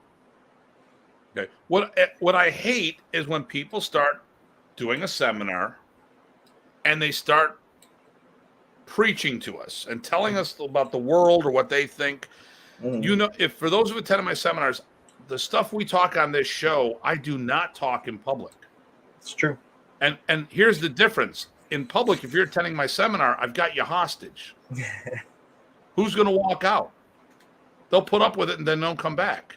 Right. But here, you know what you can do? Watch. There you go. You can turn me off. I thought you were going to turn me off. No. I turn me off. There you go. Because then I'd turn you on, and I don't want to go down that path. Rita would be upset. There you go. But I'm here all day. But the thing here is this show, okay, you don't have to like what I say on this show. So don't listen. But when I'm in a seminar, unless I am asked a certain question, a specific question, in the middle of the seminar, well, Tim, what do you think about all the grandmasters in modern arnis? Well, as the way modern arnis was structured, there was only supposed to be one at a time. So since there was no air, I really don't acknowledge it, because the way I was brought up, Remy was it, and we all didn't get behind one person to take over. That's my opinion. Other people have a different opinion. Boom. There you go. That would be how I would answer this. Well, what do you think about so-and-so's got promoted? Well, in modern Arnis, there was only one grandmaster. That's the 10th degree. Combatant did it at 8th and 9th. So a lot of people are using the combatant structure on the modern Arnis framework, which is wrong because it's combatant and modern. They're not the same. They're different, whatever. And I can answer questions like this. What do you think about multiple grandmasters? Okay, well, we could talk about one in the Philippines, one in Europe, one in the Americas. Okay, these are kind of conversation that would end up at a seminar. But I wouldn't sit there and say, I think so-and-so's a piece of shit. But a lot of times I've heard people go off at seminars, and I've been there when they've gone off on seminars. Yep. And I've got an abstract sense of humor. Things have come out of my mouth that have unintentionally offended people at my seminars, and I tell everybody, listen, here's the thing. If I say something you don't like, first of all, you should verify that you heard it the way it was intended to be heard. Because a lot of times I throw stuff out there and I'm very blunt about it. It's because I don't want to mix words, because sometimes when we're too nice, when we're too nice, sometimes people don't get the point of what you're trying to say. Mm-hmm. Unfortunately, sometimes I'm on the other end of the spectrum where I'm so blunt about it, it's taken to be an insult. And that's not what I'm trying to do. I'm just saying the way it is, So first of all, I would say, if someone says something at a seminar that ticks you off, I'd ask you to ask them to reiterate to make sure that you heard it the proper way. Mm-hmm. Then if you did hear it the proper way, what I would probably do is afterwards, I would talk to the person. Because for me, if I did something and I offended you, I would love the opportunity for you to tell me about it so I could try to fix what I did. And maybe it's too late with you. Maybe what I said or did, there's no way for me to fix it.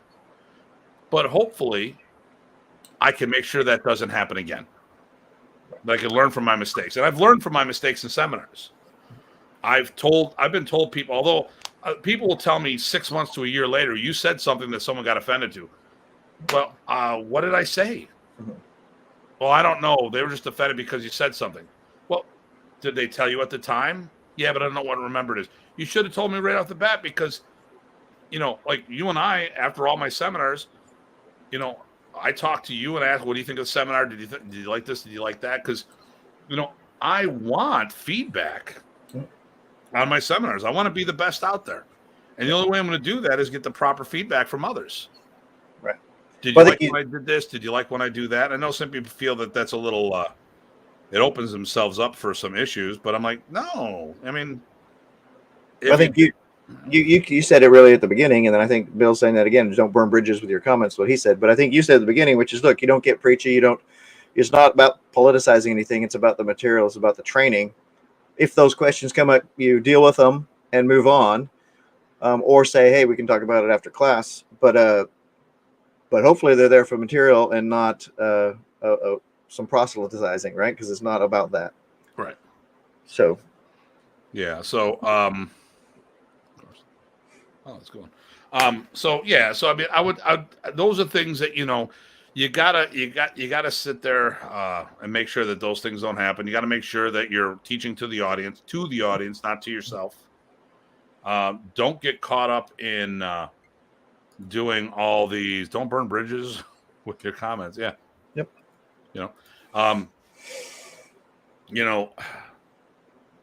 The gathering, they do a session where a bunch of people teach, and this, you get 15 minutes to teach.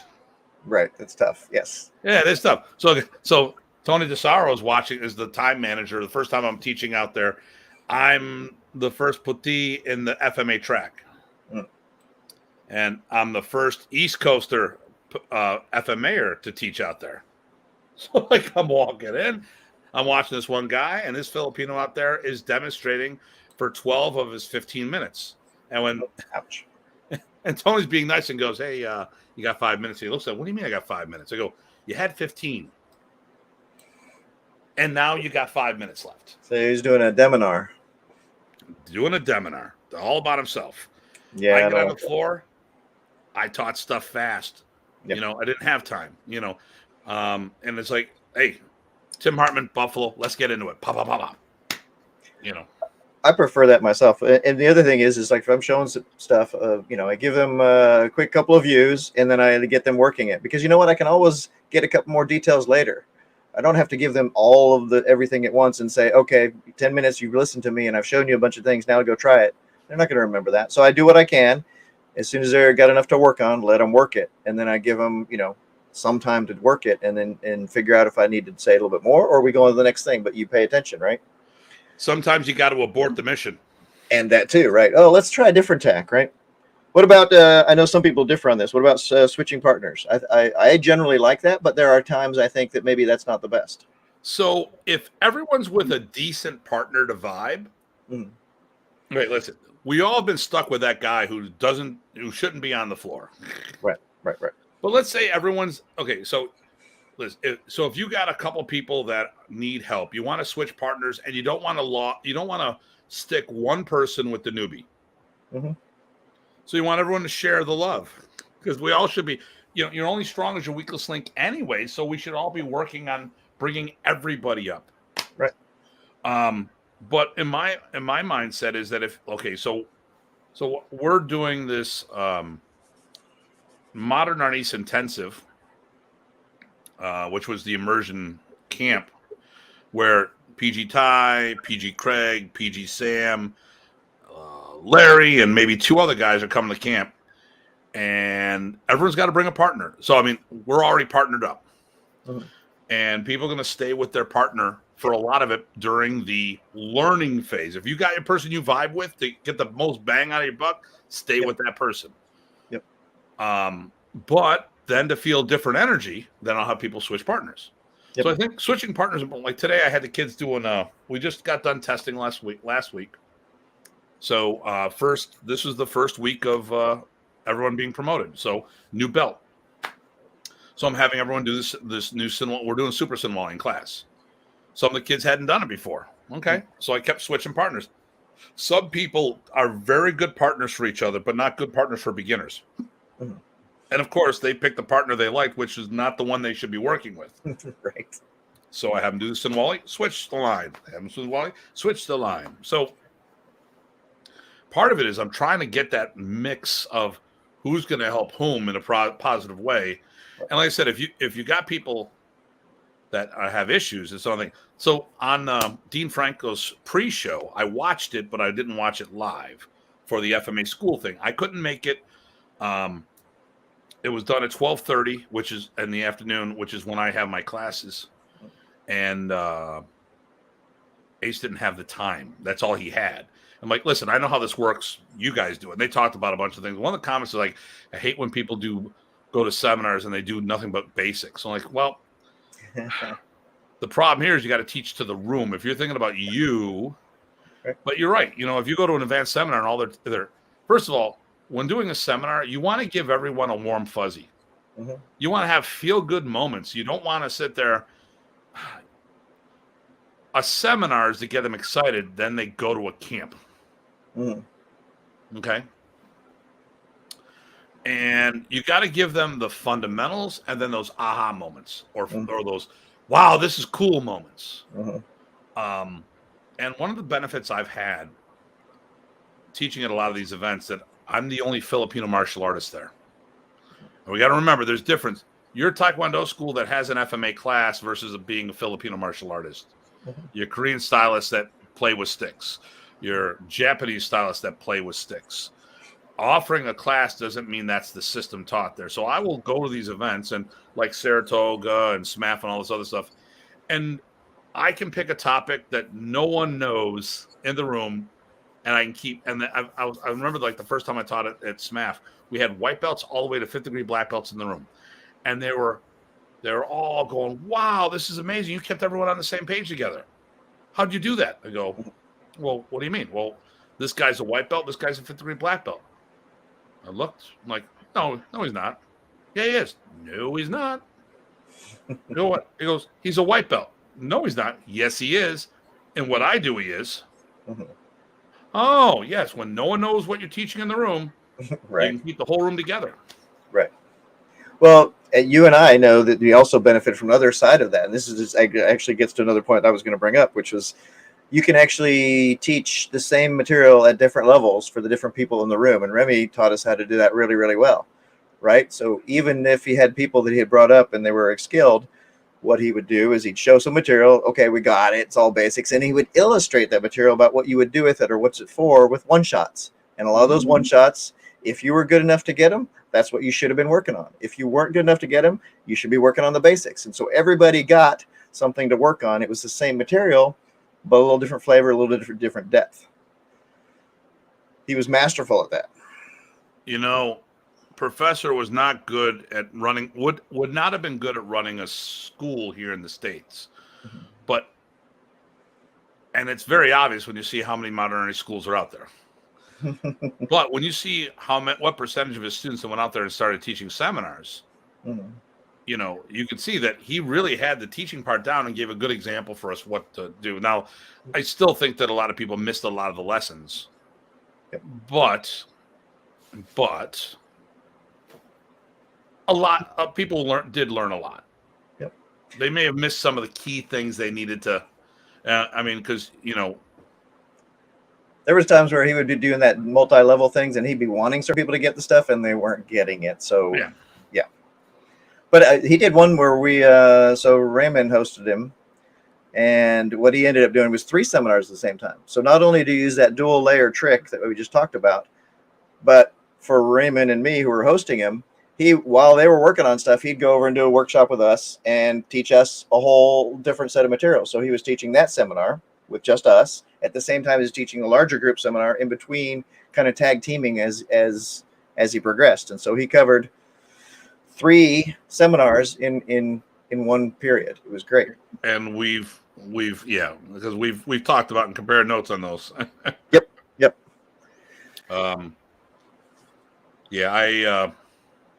But that you probably want to, if you want something like that, you're gonna have to make sure that that's very clear, because people can get the wrong message about that, and you have to have some helpers to make sure that people stay on track, etc.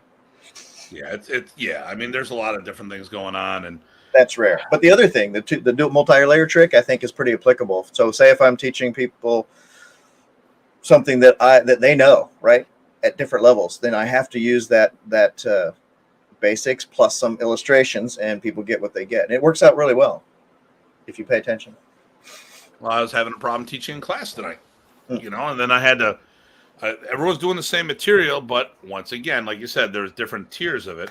Mm-hmm. So finally, I had to get different props out. I had a sleeve on. I had the padded forearm guard on one arm to figure out left from right. We had a knife in play.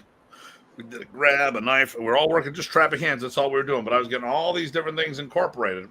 Mm-hmm. And I taught the beginners to one level and the advanced the other. It was all the same piece. Yep. Yeah. That when that comes together beautifully, it's great and very powerful. Yes, it is. So let's see what else on the during stuff, on the execution.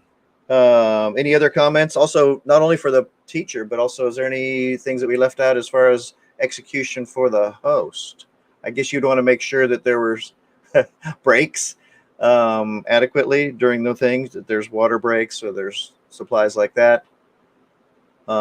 Anything you can think along those lines? I'm not sure if you're there. Yeah, I'm there. Okay. Well, yeah, definitely. You can't go 5 hours straight. Right. I'm that's like the one that I'm bad with. If I get on a roll, somebody will have to remind you, hey, been going for an hour and a half. They probably need a break. Oh, really? I was just going. Yeah. No, I'm all about the clock.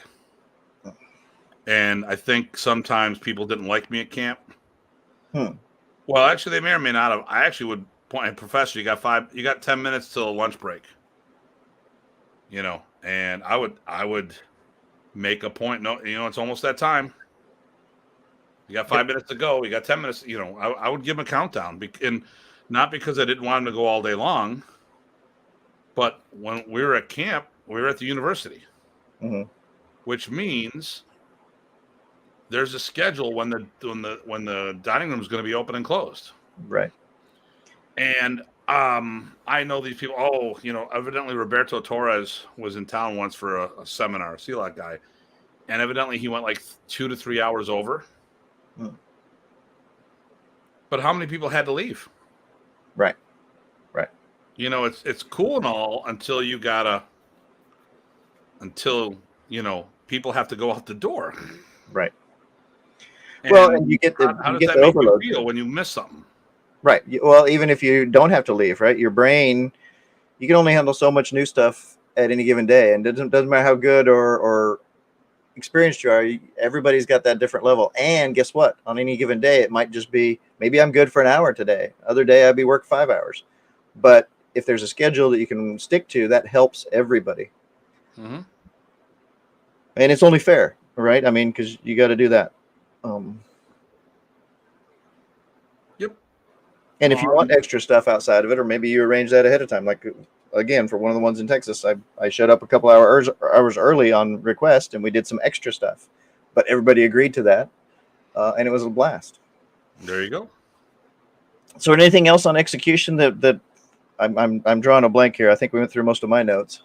Um, have a path. I mean, like I said, I've got all these courses in my head, Mm-hmm. so I know what my progressions are. Right. If I start sitting there and say, all right, let's do single stick. All right, I'm going to do block check counter. Man, you guys got that fast. Okay, well, here I'm going to take this block check counter. Since I like hitting the leg first, I'm going to take that in the forearm strip disarm. Mm-hmm. Not necessarily what the order I would teach as a day-to-day class, but it's like, all right, now backhand. Let's do let's do single single. Okay, now here, wax on, wax off. Okay, there's the snake disarm. All right, now from there, okay, let's do a control or a hit afterwards. Boom, boom, boom, boom. Seminar tip for instructors: check your mood. Yeah, you got to make sure that you're doing. You got to be positive. You can't bring an extra baggage. It's rough because sometimes I come in, I'm just like, it's just weird. Like when I went to, everyone had a good time in Jacksonville, but I was much more,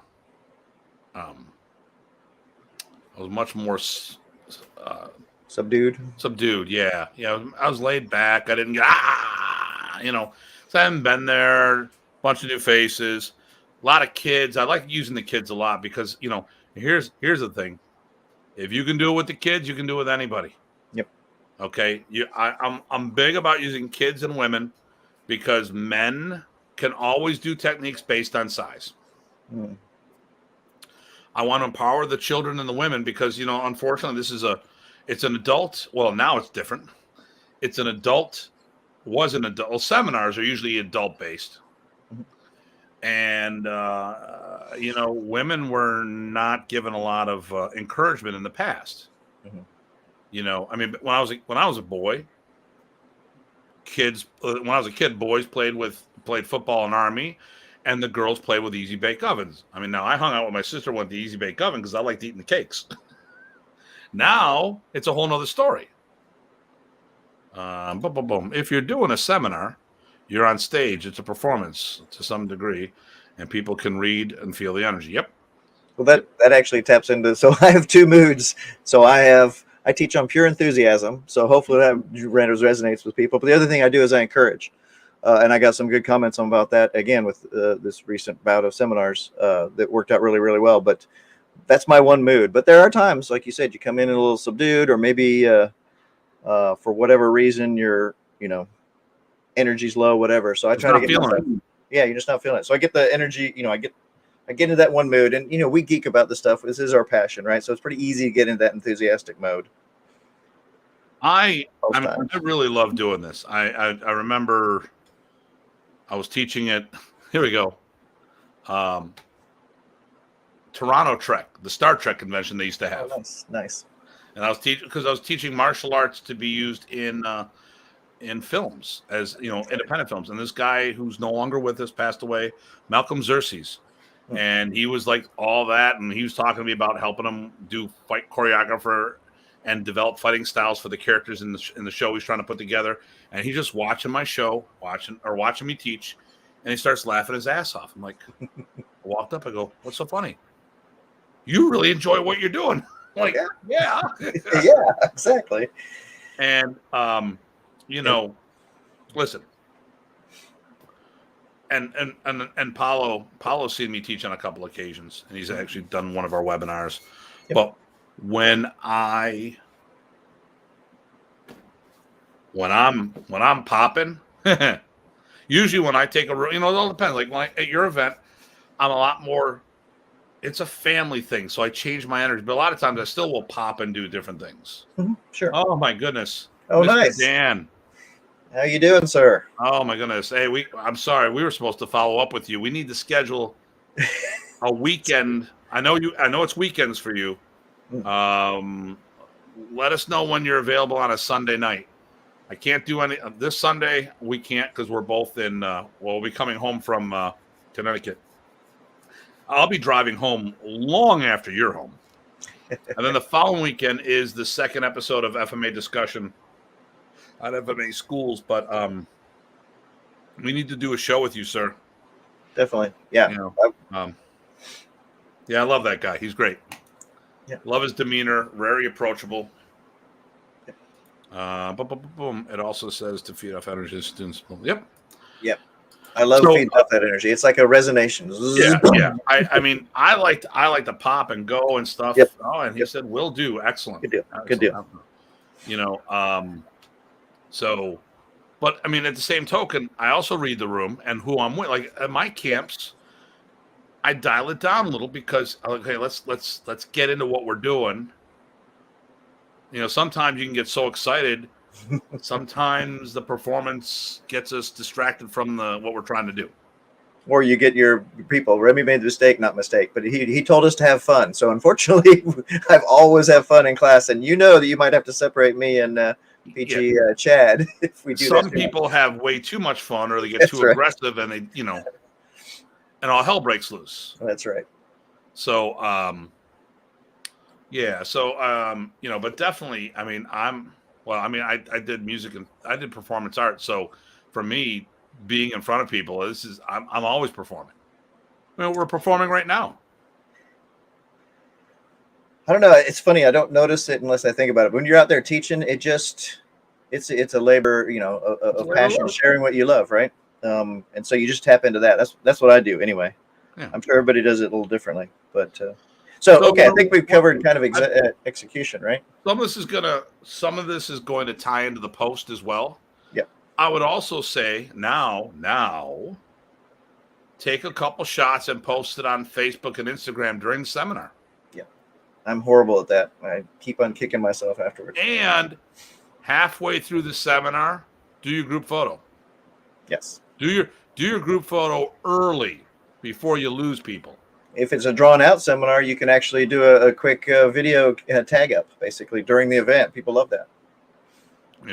So I've done live posts from events. I've done this, but you want to do, we're going to talk about post, but definitely during the event, I'll take hey, day 2 of the seminar, boom, boom, boom, day 2 versus Datu. But that's another one, and you also have to be very punny. When I tell jokes in a seminar, I'm making myself laugh. If they have to also laugh, that's great. But But I think a lot of times we just miss the ball on a couple little things here and there. I think we got to make sure the social media stuff. Like we were at your event, we had a whole bunch of Modern East people there, and one person took off and we didn't take the photo. When Chad took off, we missed it. And how many times are we doing that? Oh my God. There's events that I don't even take my camera out to take photos. Mm-hmm.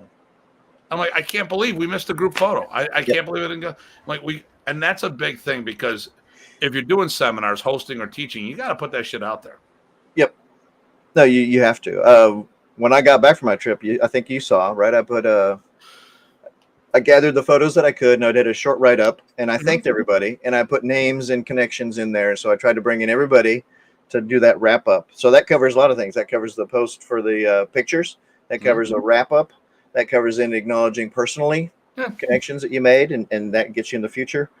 But during is a big one. I mean, I don't know how many times I kick myself just forgetting one little thing, because you get busy, right? You have fun, you're enjoying it, and then pretty soon it's, oh wait, I missed that opportunity. So you need to make those opportunities, plan for them. when I went down to Texas, we did a lot of good things, but we also I made mistakes because I hadn't traveled since COVID. Right, out of practice. By plane, that is. Yep, You know, out of practice. and I left. I didn't get a rental car. I actually ended up using Uber, which turned out a lot better than I thought it would. Good. Although I didn't my driver got lost on the way to the airport. I don't understand how they do that because they have a GPS in their Uber app, but whatever. Wow. But I thought it was going to be a lot more expensive than it was. Actually, mine was a lot cheaper than Larry's. He did Uber. He got boned. Oh no. Uh-oh. Here's a tip, gentlemen. I have a sign showing. Oh, nice. Hashtags. Yeah. Yep. Nice. Hashtags, social media and photos. Yep. We might as well read it. I mean, so have a sign showing the event hashtag. Ask participants to use that hashtag. That way, when they post on social media, all the photos are curated in one spot. Folks can search for that hashtag, and you can use it for promoting sharing. That's a great idea. Yep. Thank you, Paula. Right in there. Yeah, thanks, Paula. I was actually thinking about that the other day as far as what hashtags I'd want to promote. Do I want to promote one for an event specifically, or do you just want to go underneath the Modern East banner? So, I mean, there's, obviously you can sit there and say, well, to promote a specific event, Modern East Texas is one of the hashtags, but I also think put the Modern East hashtag in there because everything Modern East will pop up. Right. No, those kind of connections. That's part of that social part. There we go. Right. Yeah, so then everyone can put all the extra ones. The nice thing is you can put a shitload of hashtags out there. Yep, that's the other thing you could do that. So the subject, the specific event. Yep. Oh, I like that. That's a good put. Okay, so I think part of the wrap up, hit or miss, it would be nice if it's certificates are still cool. People like those. Yep. I'm actually working on little tchotchkes to hand out. Yep. You gave out your printed knives. Yeah, the 3D printed trainers that worked out real well. Cost me just pennies. Yeah, Janice loves it. Oh, good. She took mine. I took the remainders with me and I gave them out when I was in Texas. But the certificates, I haven't done certificates in a while, but I did it on the big seminar I did for the level 1 Panatukan. Right. And so that was not even that was more than an attendance certificate, but like you said, those still work. But that was hey, we completed this training and it amounts to a certain expectation. So that was good. Having a theme or a course goes a long way. Yeah, it's a set body material that people know this is a chunk that's worth working on and keeping, right? And they, that goes to the next stage too, then, which is, one of the post things you want to do or near the end is maybe you can arrange coming back. Maybe they want to do the second module, right? Let's talk about why Remy was a freaking genius. Yeah, this goes right into it. Yep. So I'm Tye. This was a good seminar, yes? Yes, definitely. All right. We should schedule next year. I'm free this day. What is good? Is that good? All right. Done.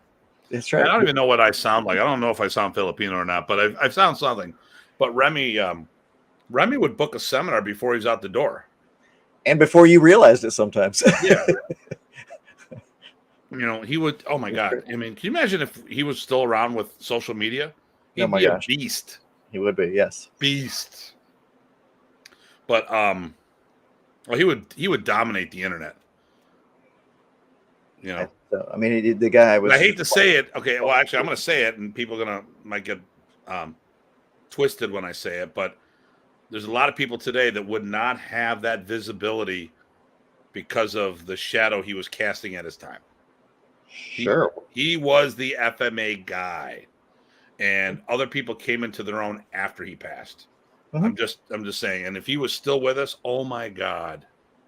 I mean, the Praces brothers to our niece to FMA were what the Gracies are to BJJ, and Ernesto in Europe and the Philippines, Roberto in the Philippines, and Remy everywhere else.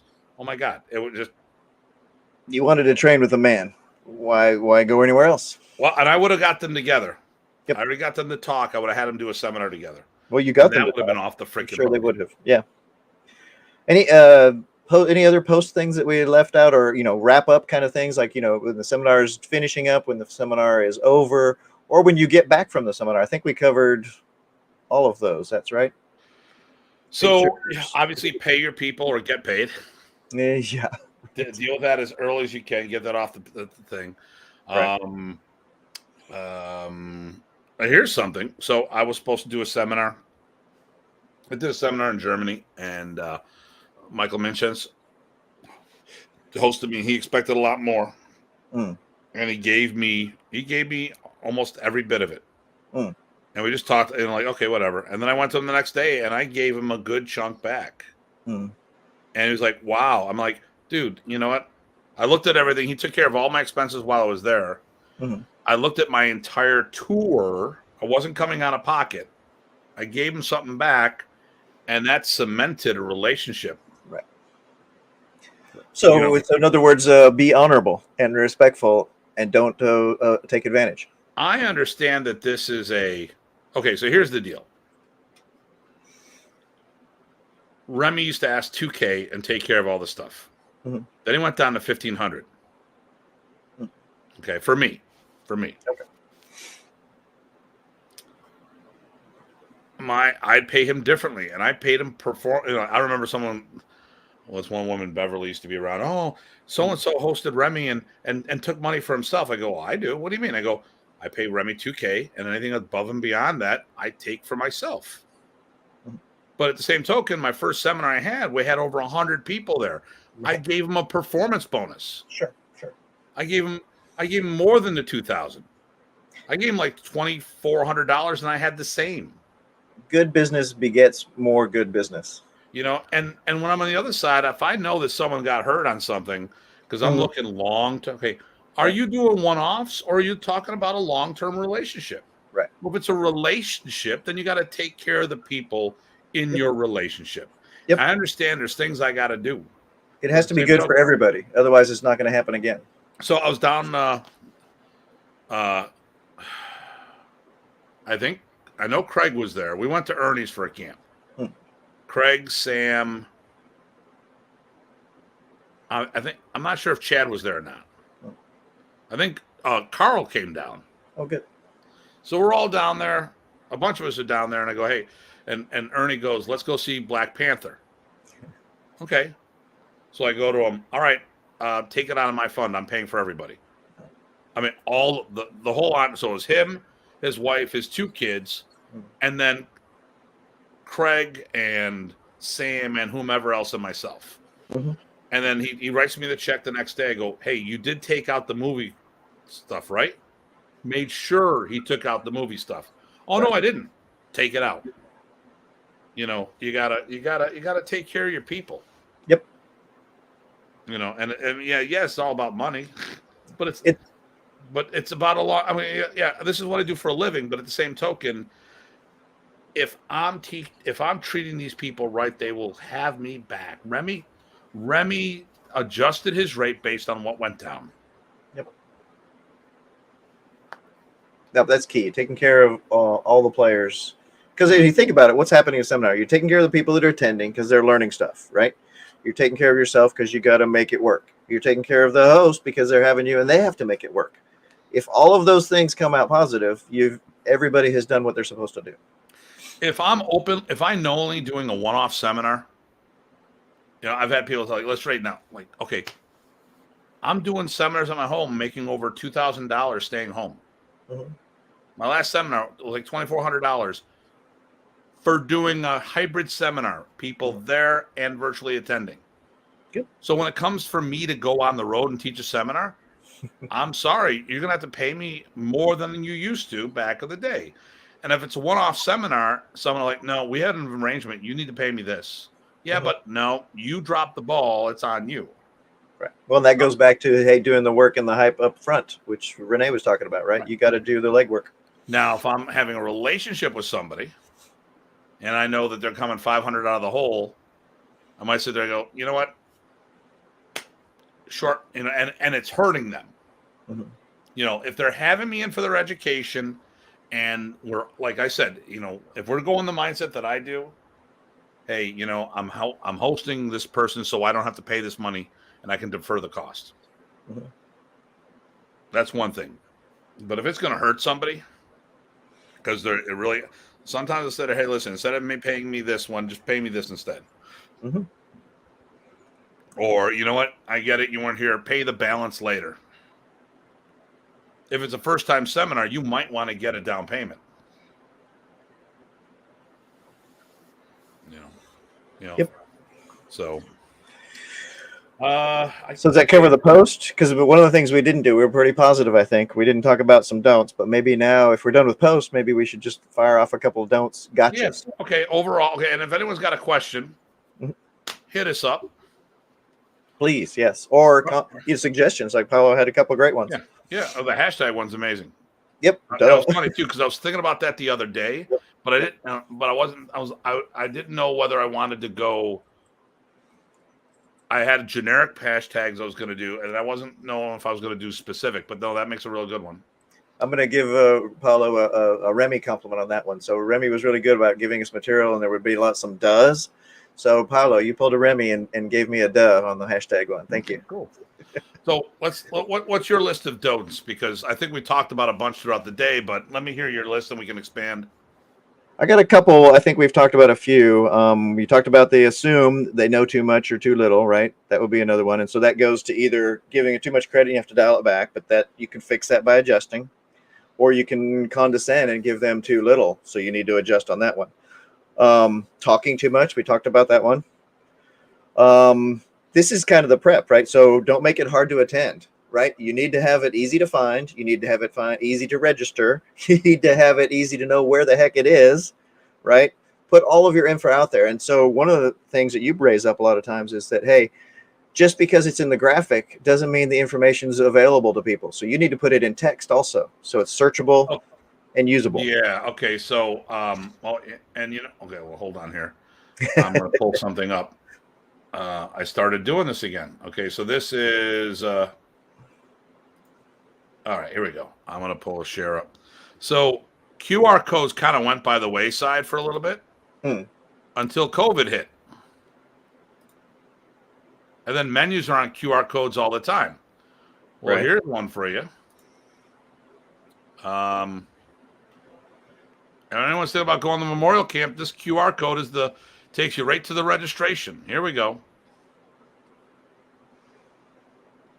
So you can go, you click, you do the phone. If anyone wants to do it right now, I'll do it right now. Okay. Just because. Okay. I'm going to go like this. I'm going to do it off the screen here. Open this up. And here we go. It took this right to the registration page. Nice. Okay. Now, okay. Oh. Yeah. No, I'm going to talk about this. Okay. Usually when he says that, guys, be ready for a zinger. All right. I'm going to stop sharing and I'll pull this up here. If you cannot pay for something online, there's a good chance that people won't buy it. And there's lots of ways to do that, even if it's a PayPal link or a Square link. Okay, so which is Square. I like Square. So I use Spark. That is the CMR that I use.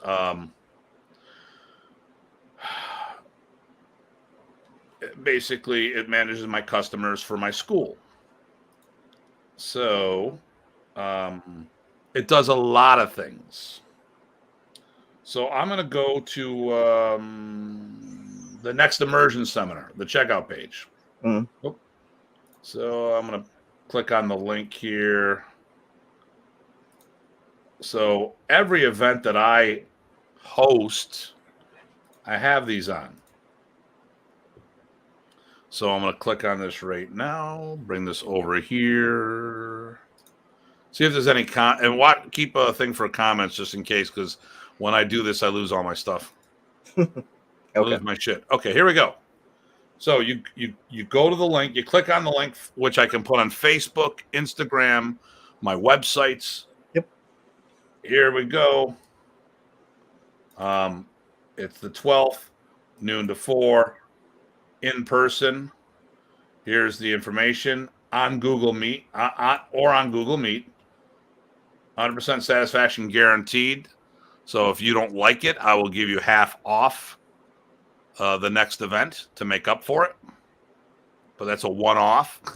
So he can't just say, well, I don't like that one. I don't like that one. I don't like that one. Well, obviously he must have liked it if he came back, right here, it captures all the information: first name, last name, email address, phone number, mobile number, address, city, state, postal code, all the stuff. And they don't have to put all that stuff in there, but they can. And right here, okay, boom, done. There's the price. Now, if I go to, okay, there's I have a whole bunch of these. If I go to camps, here we go. Boom, boom. Now, I didn't do my due diligence on this page yet, but I haven't been promoting it completely. This is not the website. I have a website for the event, but this is where you register, and I need to put more information on this. Mm-hmm. But right here, we have an option to do the memorial camp and or the pre-conference. So now that's a $300 charge. If there's any codes, they can put it in there, blah, blah, blah. Captures all this information, and now they're part of my, wait for it, network for advertising. Contact list, yeah. Contact list. All right. You need to be able to do stuff. Now, worst case scenario, for those who haven't done this, get on Square. Square is free to be on. Now, you do pay a percentage. It used to be 2.75% of every sale, but you can have a link that'll go to Facebook, YouTube, or Facebook events, or Instagram, or my websites. There's usually links there to put different stuff. Actually, I'll do this here. I'll go to Datu. See it. Hopefully, let's see if the web. Oh, you're killing me, Webby. Webby's not liking me. I have to put up my next event. Okay. It's a little clunky at the moment, but well, actually, let's do it this way. So I have to put the next event up, which I haven't done, but I'm going to share this. I'll go to here. There's a couple images that I have to fix. So here's my website, my personal one. You go down here. This is a broken image. Here's the next 3 events. Oh, let's learn more. That's this weekend, the immersion seminar. Or not the immersion, the triple threat. Okay. 5 hours. Everybody should go. Okay. Now this one you have to email it, reach out to Frank on this. But let's do the immersion seminar. Here we go. The immersion seminar. Okay. Even tell what it is. Okay, register. Okay, here's the information. So up here, this cannot be searched on the graphic. So you look below to see all the details. Now there's no text, but because everyone who's going to this knows all the information ahead of time. But it's at Horizon Martial Arts. There's the venue. Now, boom, I click on this. Oh, look, it takes me to the registration page. Yep. And there we go. That's how this stuff works. So make that easy for sure. So now I got it on a website. I got it on I got it on Facebook and social media. I've got a bunch of different things pointing to where it needs to go. Yep. And okay. I've worked decades to get my clientele list to where it needs to be. I have my events, I put it out there, and I'm satisfied with the participation I get for the events I host at my school. Okay, I'm satisfied. Okay. So I could get more people. But the more time I put into it, it takes time away from other things I'm doing. And I'm running a full-time school. So, when it comes to seminars, I could do more seminars, but it would hurt my school. Right now, pre-COVID, I was doing 30 plus seminars a year. Okay. The only person I know of that was doing more that's still with us was Ray Dionaldo, and that was before he got married. But that's all he did. I don't know of anyone who ran a full-time school and did the same quantity of seminars that I do. And I'm not saying that people don't do more seminars, What I'm saying is I don't know of any people who are doing more FMA seminars than I was doing, especially not while running a school. Right. And I know you told me your students definitely appreciate you having you more often. And now that people are attending these things, I'm planning on staying home more. Yep. I'm planning on doing the hybrid seminars because now my last seminar, you were out of town. But if we're talking countries, US as usual, Canada, Austria, Sweden, Germany. 5 countries covered. And all I got to do is stay at my school an extra couple hours. And they didn't have to fly anywhere. They just had to try it out. There you go. Matter of fact, I had meetings today with people on our curriculum, doing our Little Arnisivers program or Junior Arnisivers program.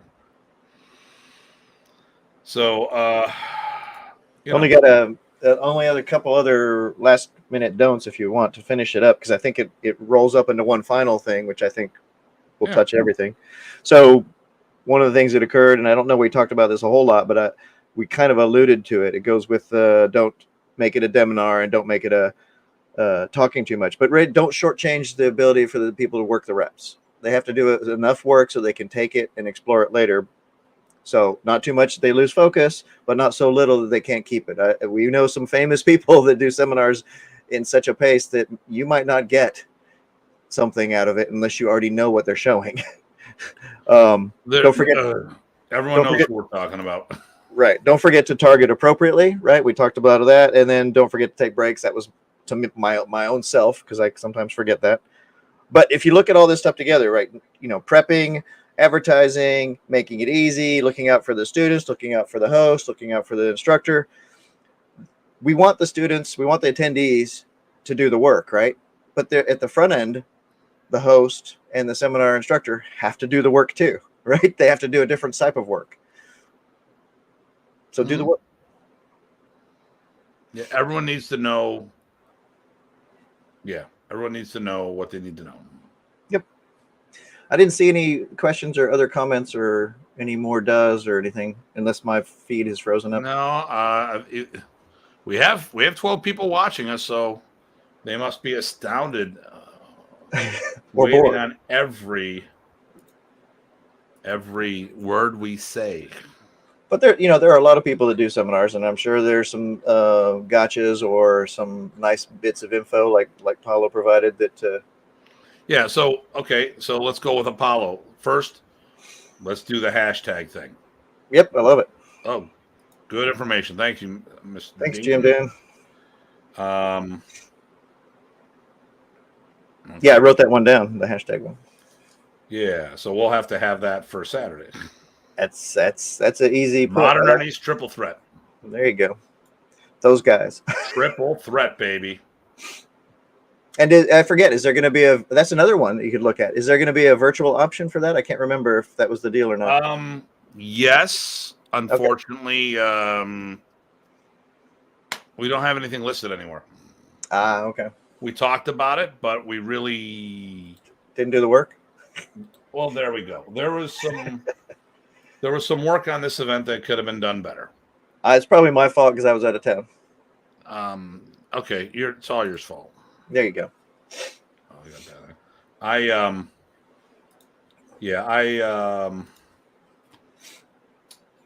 going to make an announcement as I get some things done to try to get some other things up. We talked about it,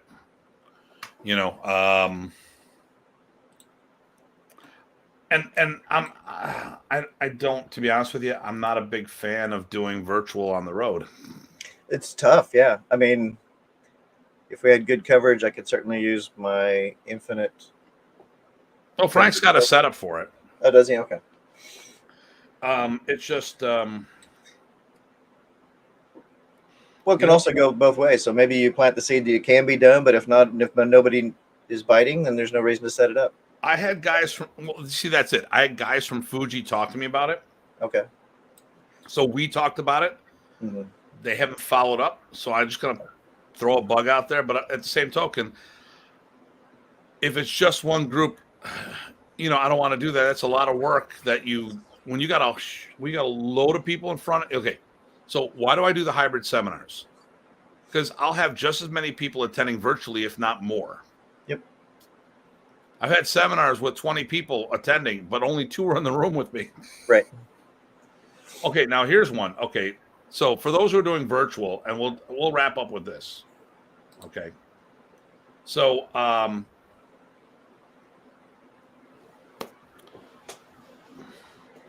for whatever reason you're doing a whole virtual seminar, exclusively virtual, you really need to have a seminar where you have participants with you. Hybrid. That's what. So I talk about hybrid seminars. I'm doing a physical seminar with virtual attendees. Mhm. And here's the reason.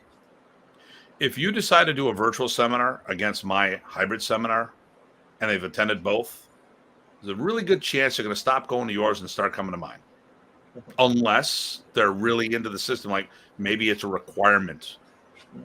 You know, let's say you're in lightning. Well, Tim's seminars are not in our system. I have to go to the lightning seminars. And I'm just took that off the top of the head. It could be Bikini, it could be Komatama, whatever.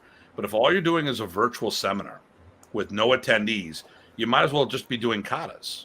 Mhm. Because the people can't see what you're demonstrating on. Right. Well, and they might not even get the reps right because you don't have the feedback of watching people do the reps the same way.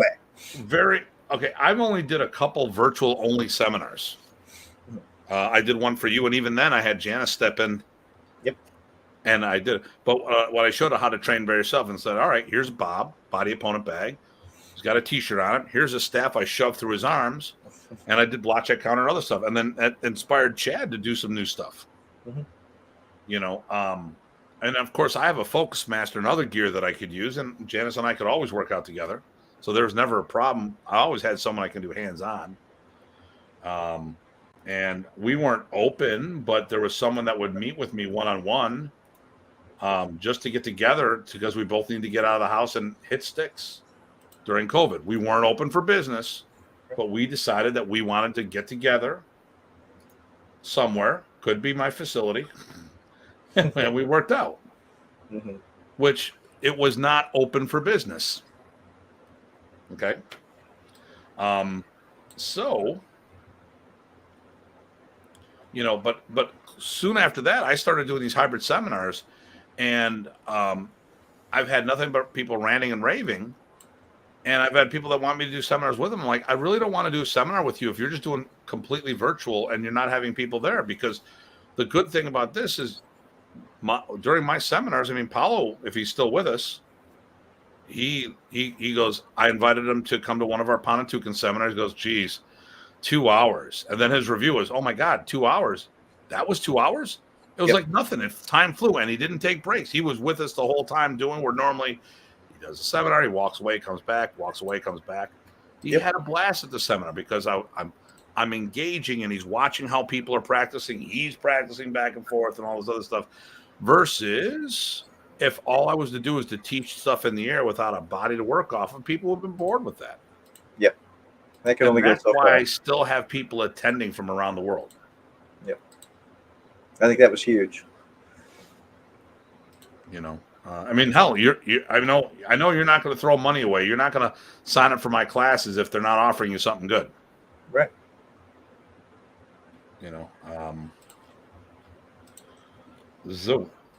What else we got going on?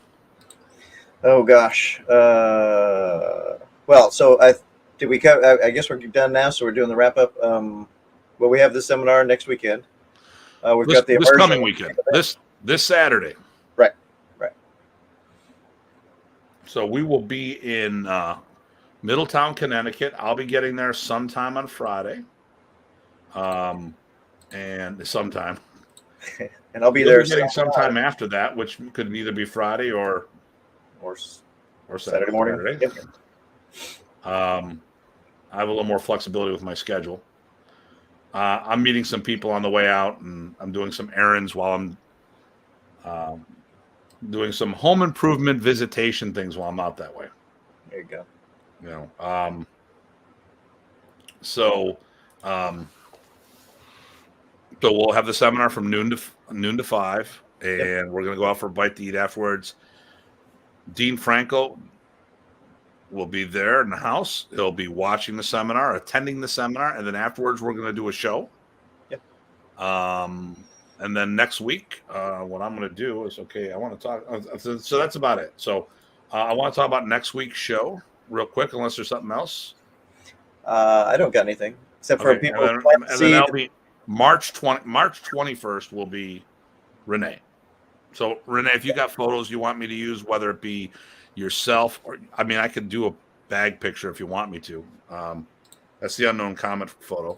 But if you've got a Toro Clan logo you want me to use or something like that, just let me know. We'll have you on the show. But then next week, I'm gonna take us both. I'm gonna do this. Hold on. No, I'm gonna do this. I'm gonna do this. Okay. Well, I'm gonna share the screen. Okay, hold on here. Renee says, "Sweet." No, that'll be good. It's about time. Yeah. He's been heckling us long enough. That's right. So we can heckle him back. Oh, damn straight. All right, good. And here we go. And next week, why don't Modern Armies players spar with special guest Punong Guro Craig Mason? I'm looking forward to that. I want people to get to know Craig. And this is going to be a combination of things. Talk about sparring in Modern Armies. Like I said, he is a candidate dog, candidate nickel dog. Should have been one. Actually, Renee and I were talking about the one day, and I called him up. I go, dude, you know Craig's not a dog, brother. And he said he'll behave. You don't have to behave. I go, and if you guys want to make him a dog, brother, don't hold back on my account. Just don't claim him under Dog Brother Martial Arts, DBMA. If he wants to be part of he's with you guys hanging out. By all means, invite him to be part of the family, because it's a brotherhood of fighting, a family of fighting. I don't want to say brotherhood. It's a La Familia family of fighting, because there's both men and women who fight in that. And I said, by all means, do this. And then they were talking afterwards. They go, we thought you were a dog already. It's like, no, man, I'm just hanging out with you guys. So, they have a blast, and he's going to be on the show next week. We're going to talk about why Modern Armies doesn't spar and a few other things.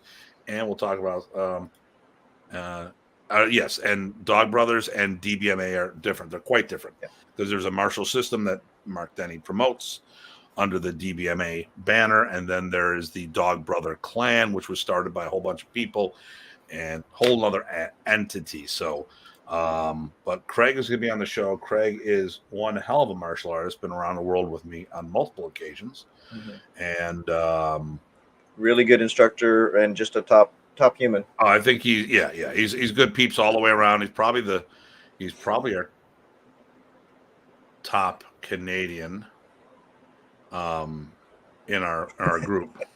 Evidently, he's a great dancer, according to Renee. He's a great dancer. He's a great dancer. Very good. All right. I did not know that. He dances around the ring. Well, there you go. When you stub his toe. There you go. All right. So hopefully this was beneficial. I know we kind of bounce around a lot of different directions. If you guys got questions, I let us know. We're going to try to put some of the instructors for the upcoming camp on this. Because we want you guys to get to know who's going to be teaching at the anniversary camp, which is coming up. Wait for it, May 20th. Am out. Okay. Yep. Be well, Jensen. We will see you soon. I don't have anything new. I'm pretty good. You good? Good. Well, immersion thing. The April 22nd is the symposium, martial arts symposium. We're both at. April 30th, my event in the spring. I just haven't done anything to set it up yet, but I've got the place reserved. So keep an eye out for that for those that pay attention. Good. And we'll get this stuff. Once the events are up and people give me information, I will make sure they're up on the website as well as the Facebook page and stuff like that. Yep. And of course, we'll be announcing stuff here on the show. But if you don't watch it live and you wait a couple weeks, some of these events may have already happened. And since we're on seminars, I'm finishing up an article for my for the 5 seminars I did, over in the Texas tour. Excellent. All right, listen, everybody. As always, please stay safe and stay sane. This is Dr. Tim. PG Tye. Take care. Saying see you soon, and see you next week.